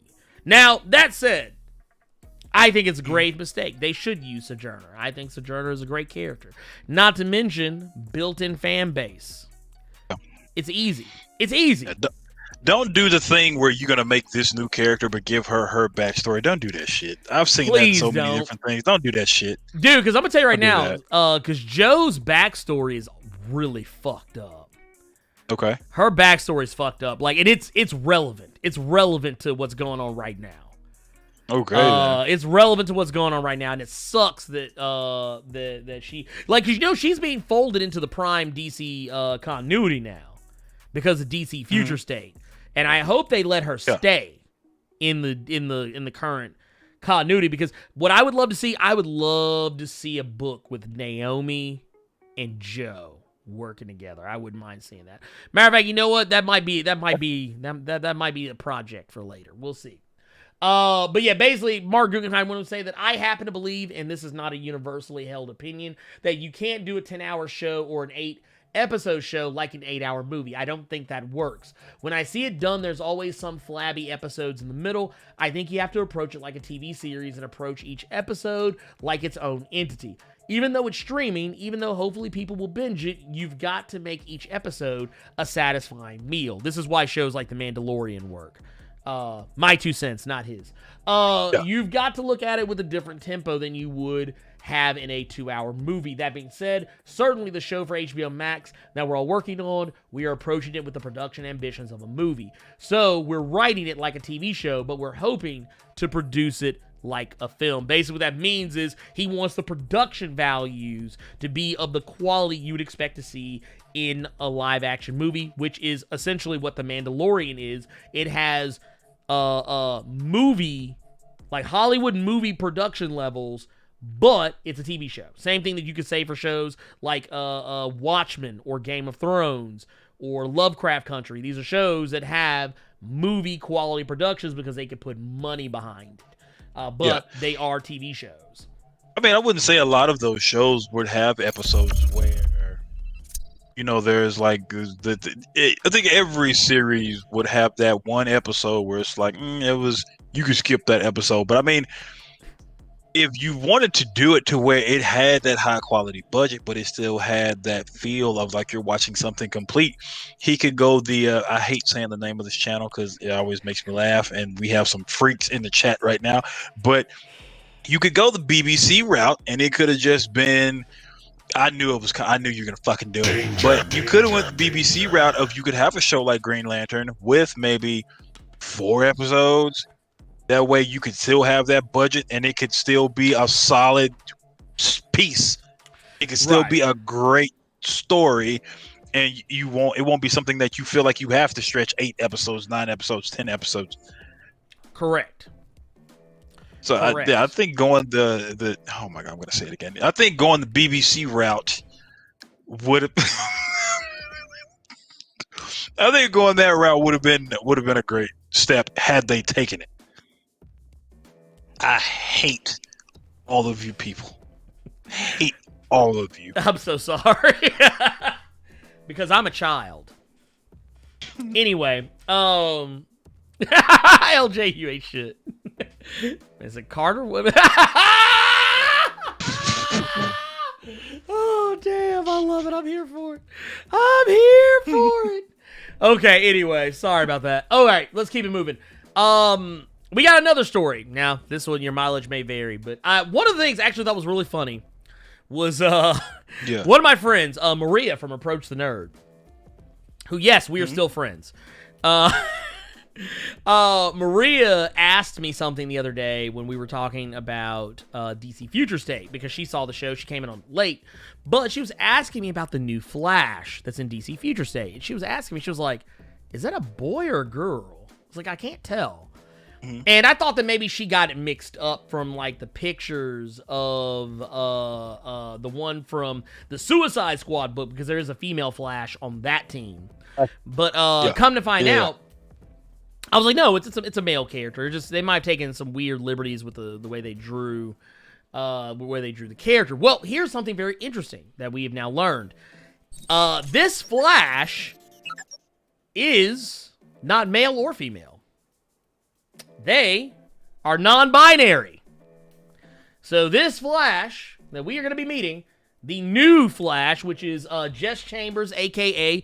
Kid Quick, they are a non-binary character who hails from Earth 11.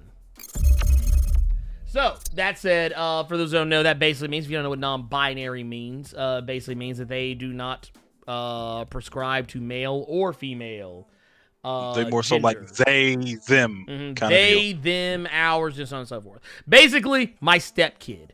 My stepkid is non-binary. So though to be fair, they prefer they and them, but they don't tend to get too bent out of shape if someone calls them the wrong thing. We kind of have a rule in this house. If you present one way, you kind of you have to take the L on that one. That's it. If you, it just is what it is. Like if you like you can't expect people to just automatically know what your shit is. But I always tell people, if you tell me, that's what I will respect, and we just leave it at that. Yeah. But if you don't tell me, you can't be mad at me for not knowing, because I'm not a mind reader. But that said, yes, this is going to be Jess Quick is the character we've been seeing in the DC Future State solicitations. And basically the way it came down to is this character, according to Screen Rant, Kid Quick is a member of Earth 11's Team Justice who will make their debut in an 8-page story for Ivan Cohen and Eleonora Carlini's DC's Very Merry Multiverse. Kid Quick will then transition over to Future State Justice League as the team's official Flash, and Kid Quick's aunt is the current day speedster Jessie Quick. So, there you go.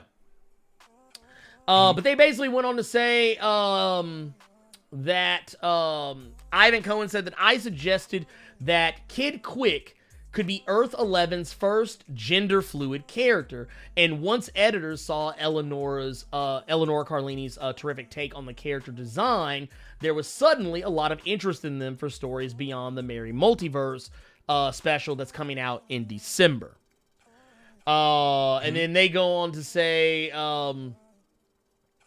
in this article, basically, that with this whole Justice League family, the Future State titles, says that a thread of great change runs through the Justice League heroes. A new league is built upon secret identities, even from each other. But an old and evolved enemy will use these secrets to try and overthrow the world. For the supernatural heroes of Justice League Dark, the very fabric of reality is shifted and the heroes are being hunted. And then, of course, we've got down below the solicit for DC's Very Merry Multiverse. It basically reads that, joy to all 52 worlds. It's time to celebrate the holiday season across the DC Multiverse in 10 stories that will light your Yule log and spike your eggnog. Wow. Whoever wrote that needs their ass whipped. Batman decks Oh my the God. gaslit halls. Lobo goes Old Testament in space. Ragman learns the true meaning of Saturnalia. President Superman attempts to figure out how Bizarro stole Christmas. And Harley Quinn tries her hand at interdimensional caroling. These seasonal sagas are sure to help you have yourself a very merry multiverse. Whoever wrote that severely needs their ass beat. But yeah, I'm here for it. It's whatever. I like the design of the character. It's interesting enough. It kind of reminds me of like a suit that like Quicksilver used to wear. But with a mask. That's what it reminds me of. Like, was it what was it, the old X-Men and the Wolverine cartoon? The Quicksilver from that's what this reminds me of, but with a mask. With the Wally West style mask. Gotcha. That's what it reminds me of. But I'm here for it. It's whatever. Yeah. Everybody needs representation, and I'm here for it. Not to mention black and brown characters of all different spectrums, queer and otherwise, deserve representation too. So I'm here for it. Let's go. Like, it's one of those things. Doesn't affect me one way or the other. I will likely read it or not read it or whatever. I'll probably read DC Future State Justice League just out of curiosity more than anything else. Just because I just want to know. I just be like, oh, okay. I probably won't read it like that day. I'll probably read it like 3 days later, like over the weekend, like the following weekend after release. But yeah, I'm happy you were able to read that article, and it gave some more insight on it, because when I first read this, I'm like, I hope you all aren't coming out with this shit just to try to get more people to read it, because she's non-binary, Yeah, that's what it is. That's what I thought. Well, that's not what it is, but that's what it looks like. That's what it looks like. That's legit what it looks like, and I'm just like, get this shit the fuck away from me. Like no. Honestly, what I would have rather... Don't try to make... Yeah, go ahead. Oh, no, I would have rather they just put the book out. Yes. Just put the book out. Because this just screams, we don't have that much, at least in my opinion, we don't really have faith that this book is going to sell, but if we say this, maybe a few will then get that book. But it's like, if the book is well written, if you're telling a great story, if these writers are doing what they're supposed to do, then you shouldn't have to worry about that. Talking about a facet of this character that you may or may not even delve into, but you want to say it to try to get some sales off it, is fucking shiesty. Yeah, well, and that's the thing, and I'm glad you said that, because that's kind of my thought process on a lot of stuff like this. Is that it always bugs me when I see like a press release or like press kit, whatever, for stuff like this. Kind of like when you remember when Batwoman was first announced. Mm-hmm. Remember the press release for that? How like CW was just falling all over themselves because they were trying to get lesbians to watch the show. Oh, she's an out lesbian. It's like, I don't care about that part of her life. I mean, it's a very big. To be fair, being gay is actually a very big portion of Kate Kane's story as Batwoman. Because she is gay. She is a woman who is attracted to other women. And her love life, while it's not at the forefront of her comics, it does factor into some of her stories. And it's one of those situations where it's like, I kind of wish they just would have put the show out, because without really putting a whole lot of attention on that. Not because like I think they should hide it, but because I think that you should let the story speak for itself. Because now you're gonna have two things are gonna happen, and this is for better or worse. You're going to have a group of people who you're trying to reach who probably aren't paying attention anyway. And they probably won't even notice. And then you're going to have a group of people who are already going to have a knee-jerk reaction to it, who are going to get angry and triggered, and then they're just going to hate the show out of spite, because they're not even going to give it a chance, because they're already scared that the show is going to try and convert them into being gay. Which is usually, what people are afraid of. Which is a very ridiculous fear to have. If you were gay, you'd know by now. You would know by now. Typically, the latest I think I've ever seen... Well, now I take that back, because you have people like Caitlyn Jenner. But, I would say the latest I've ever discovered anyone realizing that they are LGBTQIA+ is probably in their mid-30s. But typically people know. They just hide it. If you are a person who, like, even in the case of Caitlyn Jenner, I would dare say Caitlyn Jenner knew that they felt, not like a man, but like a woman. They probably knew that shit their entire life and just didn't talk about it or show it to anybody else until they were ready and they were good and fucking grown. Now, that said, too, Caitlyn Jenner could go eat a bag of dicks because, she's an awful person, but, whatever. Anyway, point of the matter is... I'm not touching that one. I'm just going to call it... I'll put it this way. Caitlyn Jenner is a trans woman who voted for Donald Trump and supported him. That should tell you something. Caitlyn Jenner voted against, well, technically not against her own self-interest, but against the self-interest of other people like her. Like her, yeah. Okay. So that's why I say awful person, because Caitlyn Jenner voted for Donald Trump because Caitlyn Jenner is rich. And there are a lot of trans women who sometimes still kind of maintain that male privilege because they're thinking of themselves as they're either A, still remembering their male privilege, or B, think that I'm white and I'm a woman now, so I still got that white privilege. I mean, it's whatever. I can still do whatever the fuck I want. And then you realize, wait a minute, you're conservative. That means you're a second-class citizen. So get the fuck to the back. Luchasaurus, you said it in future state, which I am thinking this will be geared toward, or this will be geared for more of the younger target audience. If you're trying to gear this book toward a younger audience that might be non-binary, it might be gender fluid, great. If they pick that book up and that shit is never addressed at any point, period, this was just some shit that was thrown on a fucking wall, get the fuck out of here with that bullshit. Get out of my face. Yeah, no, because that's why I don't even talk to, okay, case in point. My teenage stepchild, who is non-binary, I never really bring up... Okay, first off, we don't even really talk about comics with each other because we just don't. They're a teenager and we just don't have conversations like that. We typically don't even really talk to each other because they're usually staring in their phone. But one of the things, the thing that I'm looking at and is something that I think is very interesting to me is that if you introduce them to something that is supposed to be geared towards them, it's supposed to be something that's going to speak to their sensibilities. Yes. Just because you put it there doesn't mean it's good. And just because you put it there doesn't mean it was executed well. You can introduce a non-binary character. Okay, case in point. We all remember the New Warriors preview, right?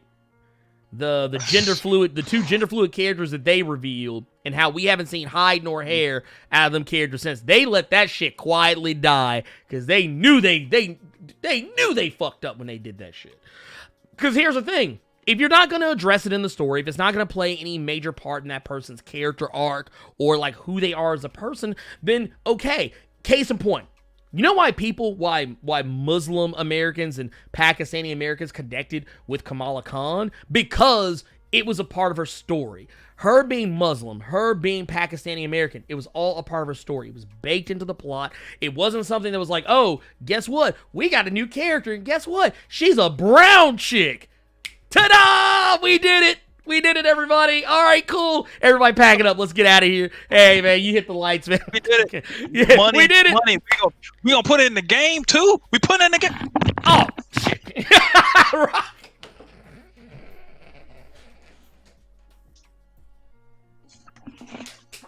Oh, I'm dead.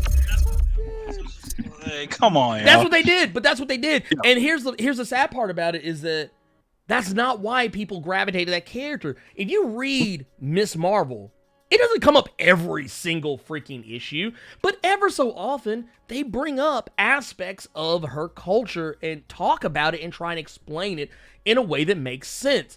And it's the same thing that if you were to make let's pluck a character out of the ether. Let's say if you took a comic about let's take a look at this new oh no, let's not even look at that one. Let's look at Miss America is probably a bad example. I don't know.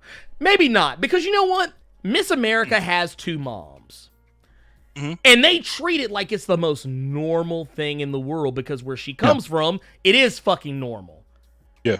And they don't really play it up a lot, but I think the way they did it was, even though they technically took the other direction in that, I still feel like they did it the right way by not drawing too much attention to it, because they were like, hey, this is some normal shit. Y'all can either deal with it or not. Wonder Woman, they did the same thing with Wonder Woman, where, what was it? There was a issue where she officiated a wedding. And at the wedding, she was marrying two women. I think it was two women, or maybe it was two men. I don't remember. Either way, point of the matter, she was marrying a gay couple. Yeah. And Clark was like, Superman, he's there, and he's like, oh, I think that's, so cool that, you're doing this. And he was talking about it in such a way that it was like, you are, like, and even her response to it is what the audience's response should have been too, is that, she's from an island full of women. It's not gay marriage where she's from. It's just marriage. Yeah. Like, it's one of those things, like, but whatever. Point of the matter is, don't do it for the money. Is if it's something, yes. Because what you're doing, if you're not talking about something that you're putting to the forefront to try to get sales, you're doing this. That seems like that's the new hotness nowadays. Instead of coming out with a cover that's showing like Captain America is gonna explode in this issue when he eats this Taco Bell Dorito taco, and then you open the book and Steve Rogers is hiding her hair in that book. That's what you're doing now. You're putting something instead of you putting something on the cover that's not in the book, you're going to talk about a certain thing is going to get people to read it, only for them to open that book and then it's not talked about. Right. That's shady. That's shady. If they are going that route. That's the comic book equivalent of clickbait. That's what that is. It's comic book equivalent of click. And that's awful. I think that's awful. But yeah. And here's my thing. Here, let's go back, because we got a lot of super chats we haven't addressed yet. Let's go back and take a look at those. And also, I'm going to say, we're actually going to... There was one last story I had. Honestly, it's a non-story, so we're just going to let that one ride.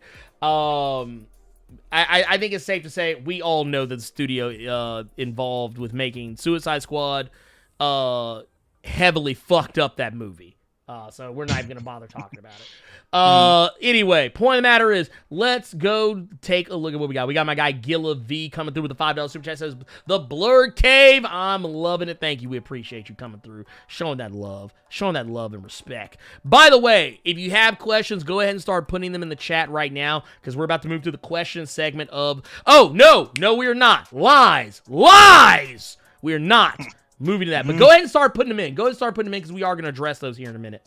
And we'll read questions up to a point in the chat, and then we're going to switch over to Discord questions, so on and so forth. We got to do our recommendations. We have recommendations for the week.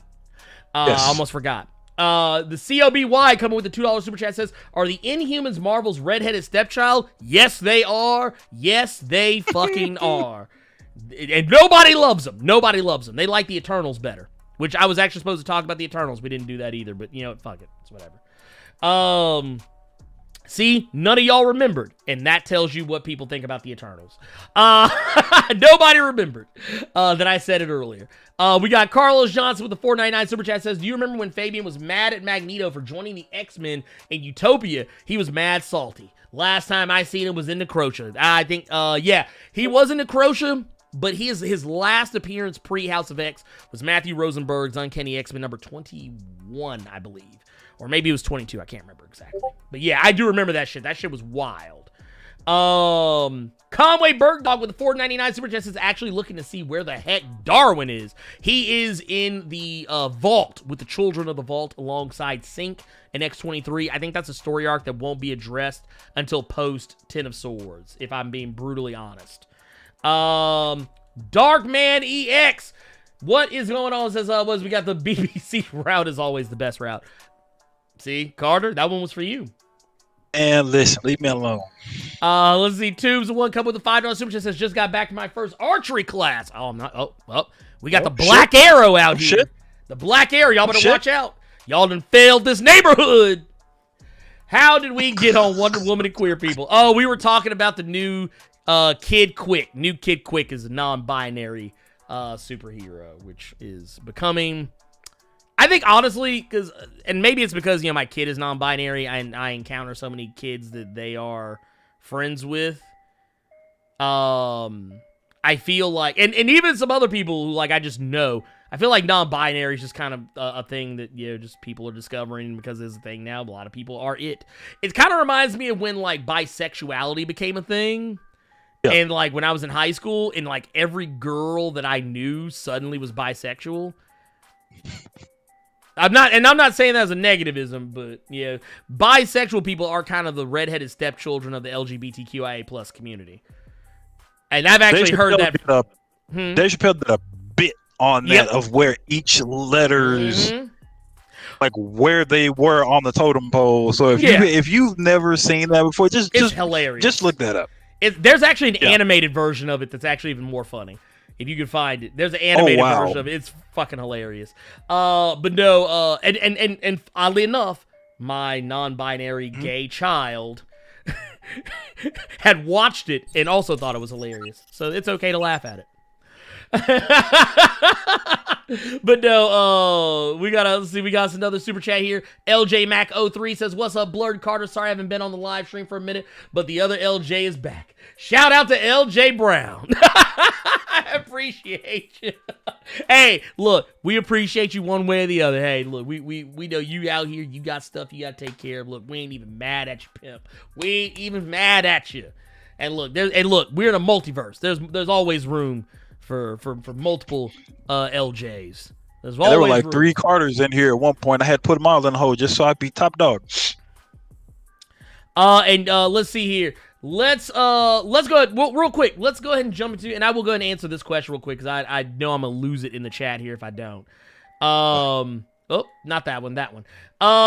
Been trying to find a copy of The Last Ronin. All my shops are sold out. Is the story worth the investment? I think so. Yes, this first issue was really good. Yeah, if you are really good, I think Carter, would you agree? If you are a fan of TMNT, you owe yourself to read this story. I would say this caught me off guard. And unlike most people who saw the twist coming, I didn't.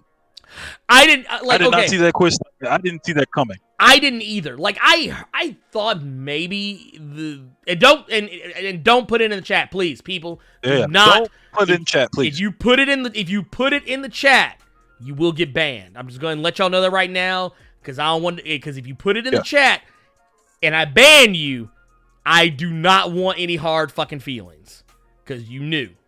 You knew, and if you put it in there, you are fucking asking for it. So please do not say what it is. But I will say this myself.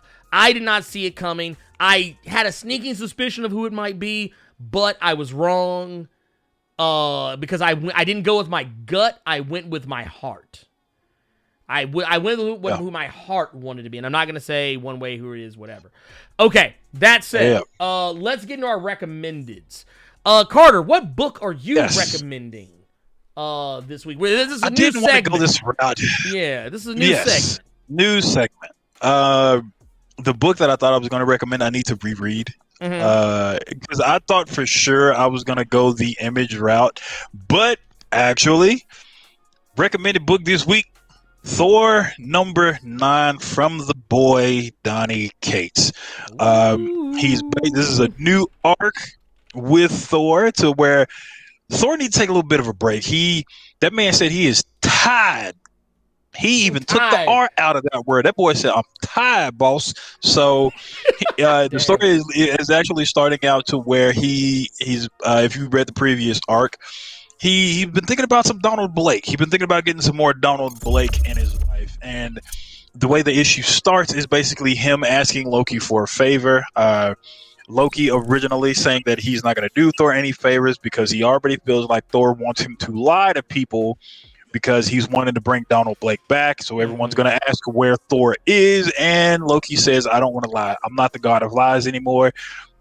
He's the god of myths and stories. I'm the god of stories, which that almost brought a tear to my eye. It was a special place for me because that just went back into Al Ewing's run of Loki, Agent of Asgard. So hearing Loki say that in this book, that warmed my heart a little bit.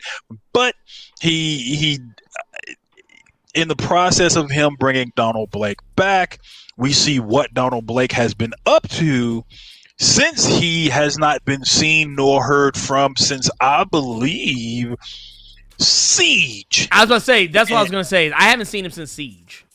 So I haven't seen him since Siege Volume 1.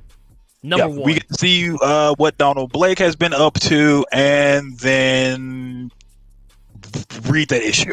Yeah, I'm like read that issue, big dog. Like, I'm gonna tell you in chat right now. Yeah, no, and I'm gonna agree. Actually, I have a video. I actually wanted to have it posted yesterday, but I just messed up. But anyway, point of the matter is, I actually have a video that's in the works that's gonna be posted this weekend. That's gonna be talking about it because that book was fire. That book was fire, and it's woo boy. Anyway, man. I tell you what. What about you, Ernie? What's your recommended dog? Man, okay, so I was kind of in the same boat with you. I went back and forth because okay, so true story. Thor almost made it. The other book, oh man, do I really want? You know what? Nah, I'm gonna go with my heart. I'm gonna go with my heart on this one. I'm gonna go with my heart. I'm going with my heart. Nope, I'm going with my heart. You can't stop me. You can't stop me. I'm going with my heart on this one. You're not gonna be able to sway my mind. I was actually gonna go with crossover number 1, but I've changed my mind. I have changed my mind. We're not gonna go with crossover number 1. We're actually gonna go with this one. We're going to go with Firepower number 5. That's the one we're gonna go with.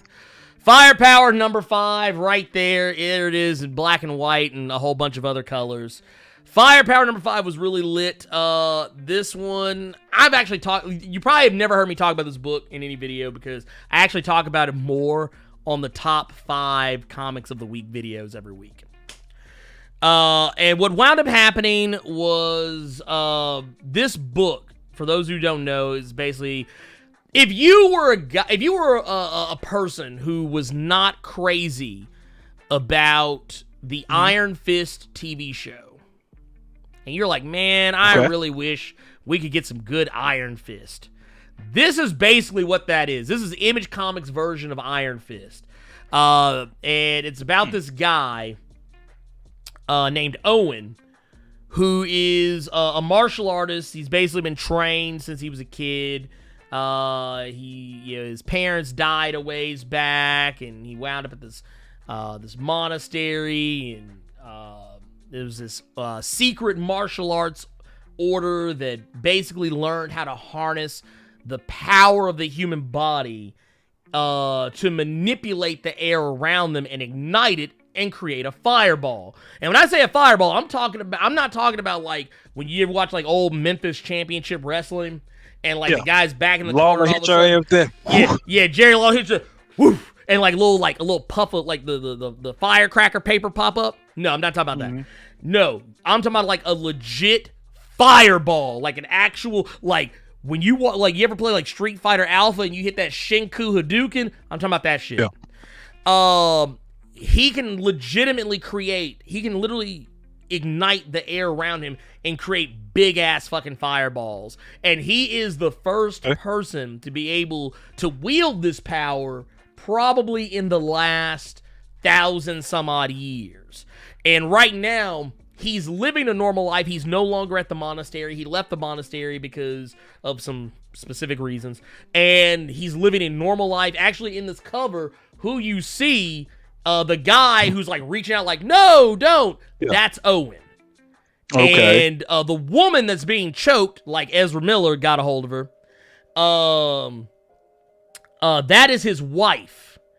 And his wife knows about his past. She knows that he was raised in this monastery. She knows that he has these crazy ninja martial arts skills. And he's even trained her himself in those abilities. So she actually knows how to fight too. Even though this shot is kind of misleading, she's not a damsel in distress. She can whoop some ass too. The only trick is that this guy is now a family man. Mm-hmm. And his family, the whole rub is that his family thinks that he's this boring, normie ass dad who's like just weak as water. They don't think oh, you're not cool. You just sell furniture. You're not cool like our mom is. Our mom's a cop. You're nobody. Like, that's basically what they think of him. But deep down, secretly, this dude's a whole ass fucking ninja. And like this is issue 5, and I know I'm talking about more than just this issue, but to give you an idea of how cool this issue is, the second issue, they actually released the first and second issue of this comic together. Okay. Because the second issue was all action. Like the first issue ends with one of the guys from the order that this guy, the big dude is from, breaking into his house and trying to kill him. And you're like, oh my God, what's going to happen to him? And then you get to the next issue, and most of the second issue is a silent fight. Because basically what he's doing is, this dude's having a whole ass Yun Wu Ping style martial arts fight in his suburban home. Okay. Without waking up the kids. He's even fighting over the kids. Like, the kids are asleep in bed, and he's literally like, one foot up against one wall, another foot against the other, and he's just sitting there, and you just have to see it for yourself. And this dude has whole ass ninja assassins, kung fu assassins coming after him, trying to kill him and his family. It's lit. It's a lit book. Okay. It's a lit book. If you're and case in point, we talked about stealth before. Mm-hmm. This book, to me, this book actually came along. Matter of fact, if you've bought Stealth, there's previews for Firepower in that book. Yeah. Because they were pitching that book at that time. So, yeah, it's a great book. It's a fantastic book. I highly recommend it. Image Comics could do no wrong.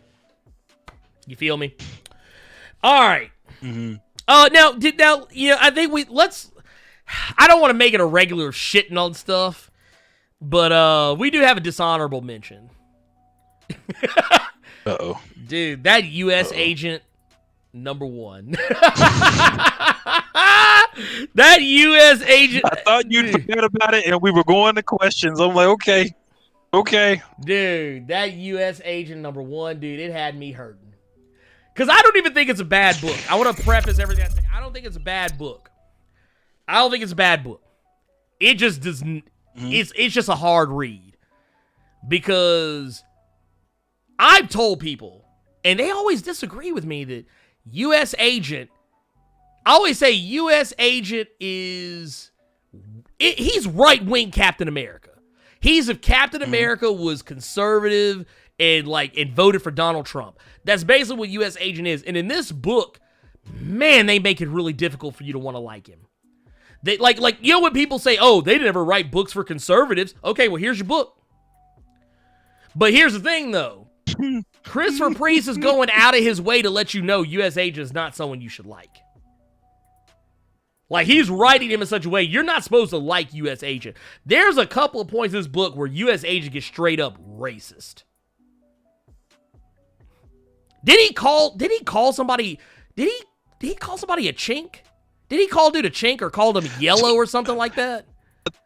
I think that's what I'm looking at the issue now. That's what I'm looking for. Yeah, I think he called him something. I don't remember what it was, but it definitely was not nice. And I'm not gonna lie, when I read it, I was kind of like, Mm-hmm. I would have edited that out. I would not have let that get past the editor's phase. Well, here's the next part. That shield that he has, that's not even a legit shield. Because he's technically been fired. He's not even really U.S. agent anymore. He's actually lost his job. So the shield he has breaks. But yeah, no, it's bad. The thing is, I know Christopher Priest, he's trying to tell a story, and I know that by the end of all this, it'll all make sense to us. But man, I mean, they go as far as to call him, or the one guy keeps calling him Red through the entire issue. Mm-hmm. Calls him Red. He never calls him. He calls him Red as a reference to him being basically being a Republican. Yeah, you could say it was that. You could say he's calling him Red because redneck, which is that's also why he calls him that. Yeah. So I mean, so honestly, here's the thing. Can we just rename the book Captain Red State? Oh my God! Like, I think the title of this arc is The American Zealot. Mm-hmm. Yeah.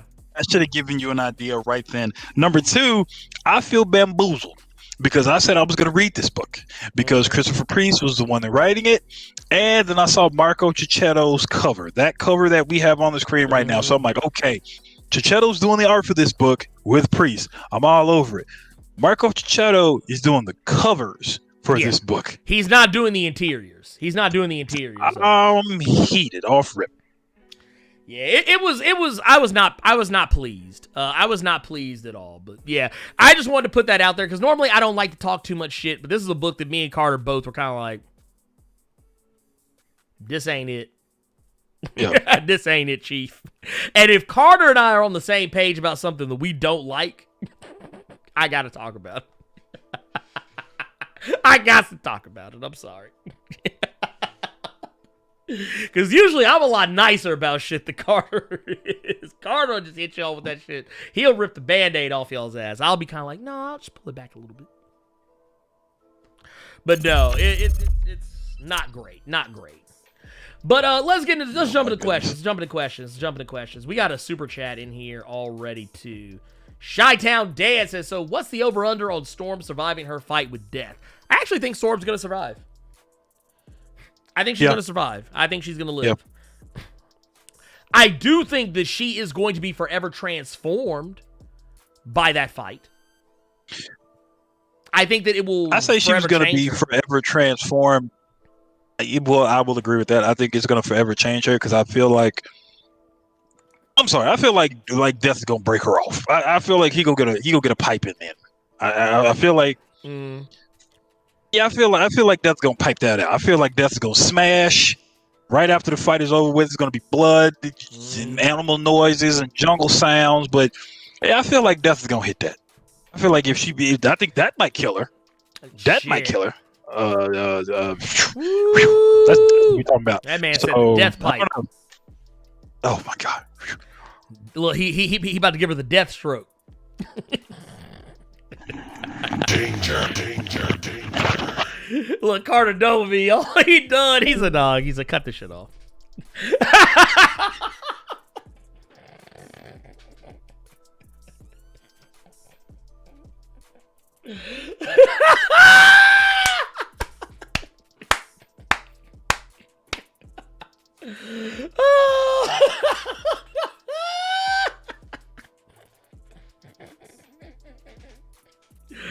Oh, goddamn. Lord, y'all. look, Carter said, I'm out. He's like, I'm out. I'm done. He's like, I had enough. I can't do this shit no more. Oh, God. Hold on. Wait a minute. Hold up. Ladies and gentlemen, we got him.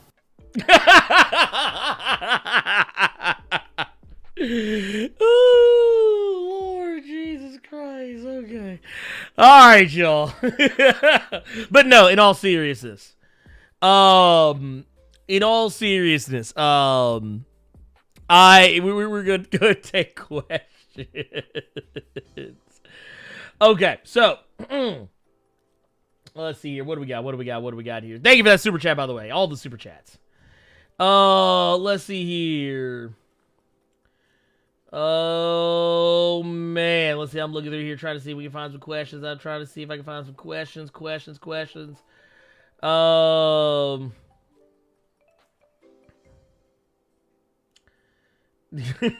Lord, y'all killing me. Y'all killing me on this shit.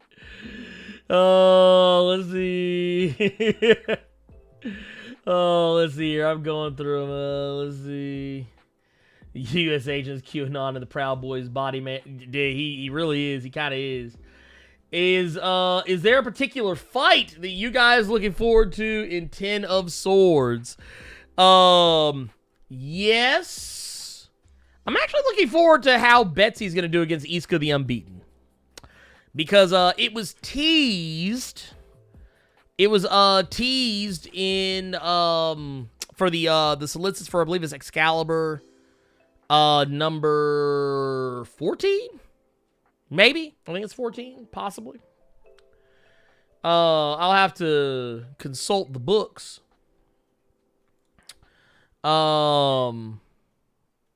Yeah, Excalibur number 14. In the previews for that comic, Betsy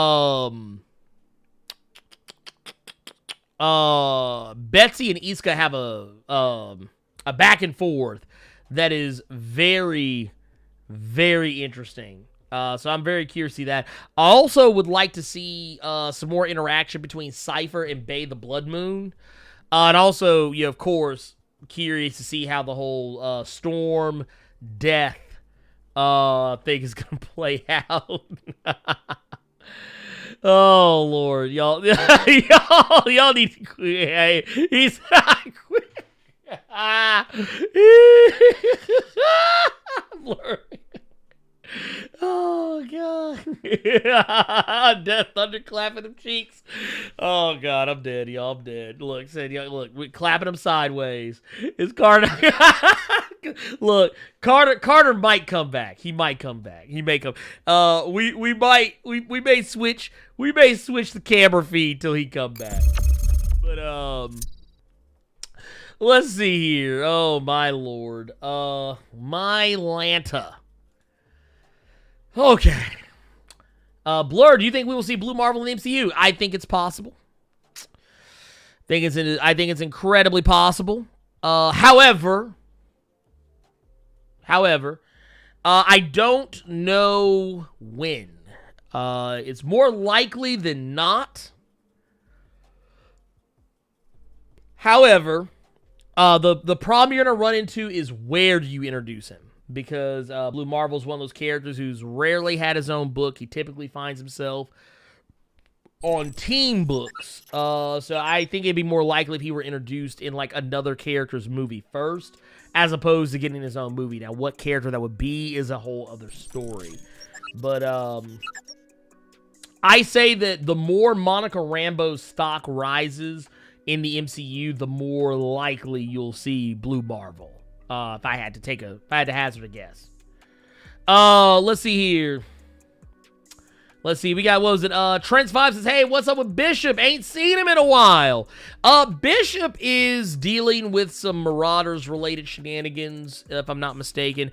Pretty much since a lot of what's going on here with 10 of Swords and everything. Bishop and a lot of other characters who are not central to that story have kind of been taking a back seat. I think you'll see Bishop more, I don't want to say focused on, but he'll probably have more to do post 10 of Swords. Because post 10 of Swords, they're going to probably wrap up the whole Sebastian Shaw thing, and the focus is bouncing from character to character to character with the Marauders book. Let's see here. Nomadic Chaos says, I'm betting y'all that Cypher's gonna clap Bay the Blood Moon's cheeks. Probably. Once again, I am now of the belief that on that 2 of Cups card that was in Cypher's room, I'm now starting to think that was Bay the Blood Moon. I'm starting to think that was Bay the Blood Moon, and It's gonna be it's gonna be real interesting. It's gonna be very interesting. I'm very curious to see how that plays out between those two characters, because they've already interacted in, I believe it was Marauders number 14, where he called Cypher a soft boy, which is I think Bay might have been projecting a little bit, but what are you gonna do? What are you gonna do? Let's see here. Do you think Storm's comic will include Gentle if they go to Wakanda? Most likely, because one of the last crossovers they did between X-Men and Black Panther, Gentle was very front and center. You'll probably see Manifold as well, since Manifold tends to hang around that area a lot.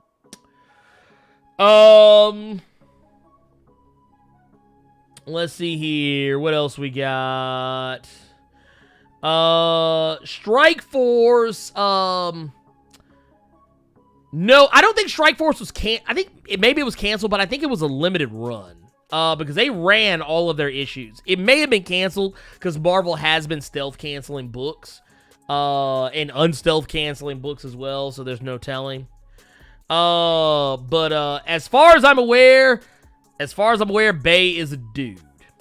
As far as I'm aware, I could be wrong, maybe possibly, but all the artwork that I have for Bay is depicted very much like a dude. Matter of fact,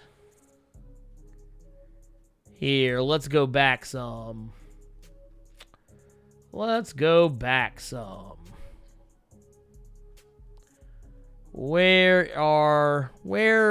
be me artwork?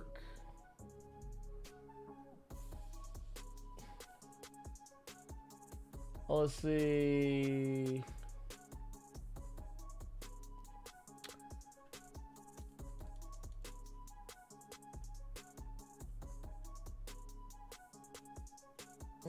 Let's see. I'm a looking. Oh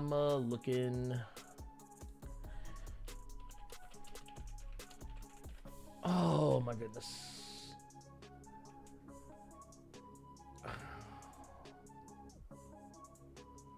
Let's see. Oh no, Bay's a woman. Just a very burly woman.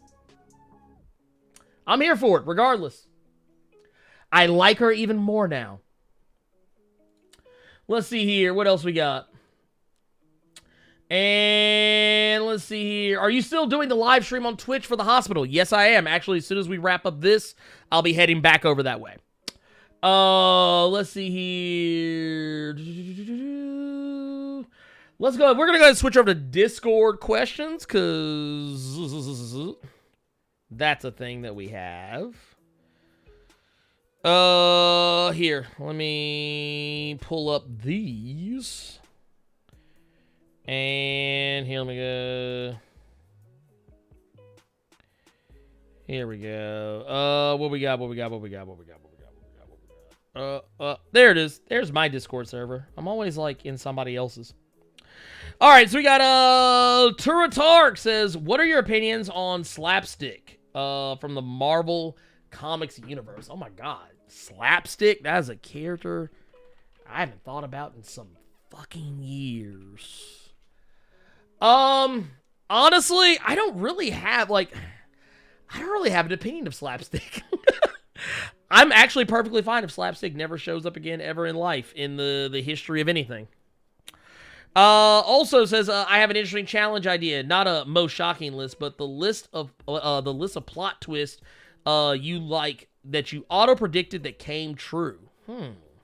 I'll put a pin in that one, and we will I'll put a pin in that one, and we will come back to that at a later point. I'll make a video about it. John says, what if Teen Cable is actually Kid Strife? I could see that. It would be weird, and I feel like if they wanted to use that as an out to get out of the whole,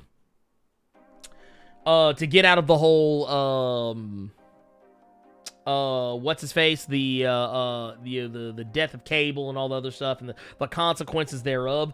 I could probably see them going that route, but I don't think they'll do it because it would kind of cheapen what happened in Extermination.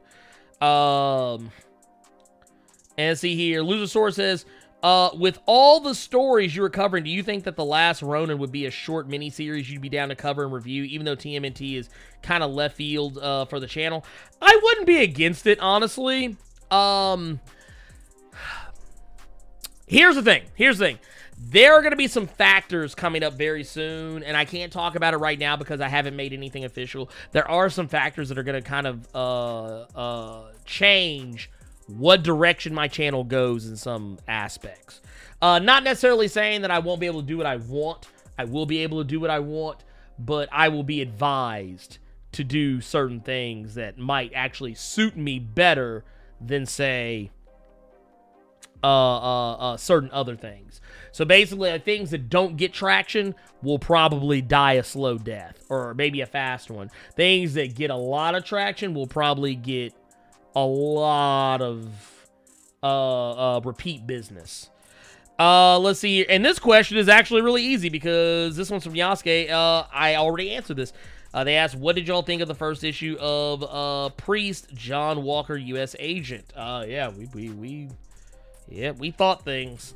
We thought things.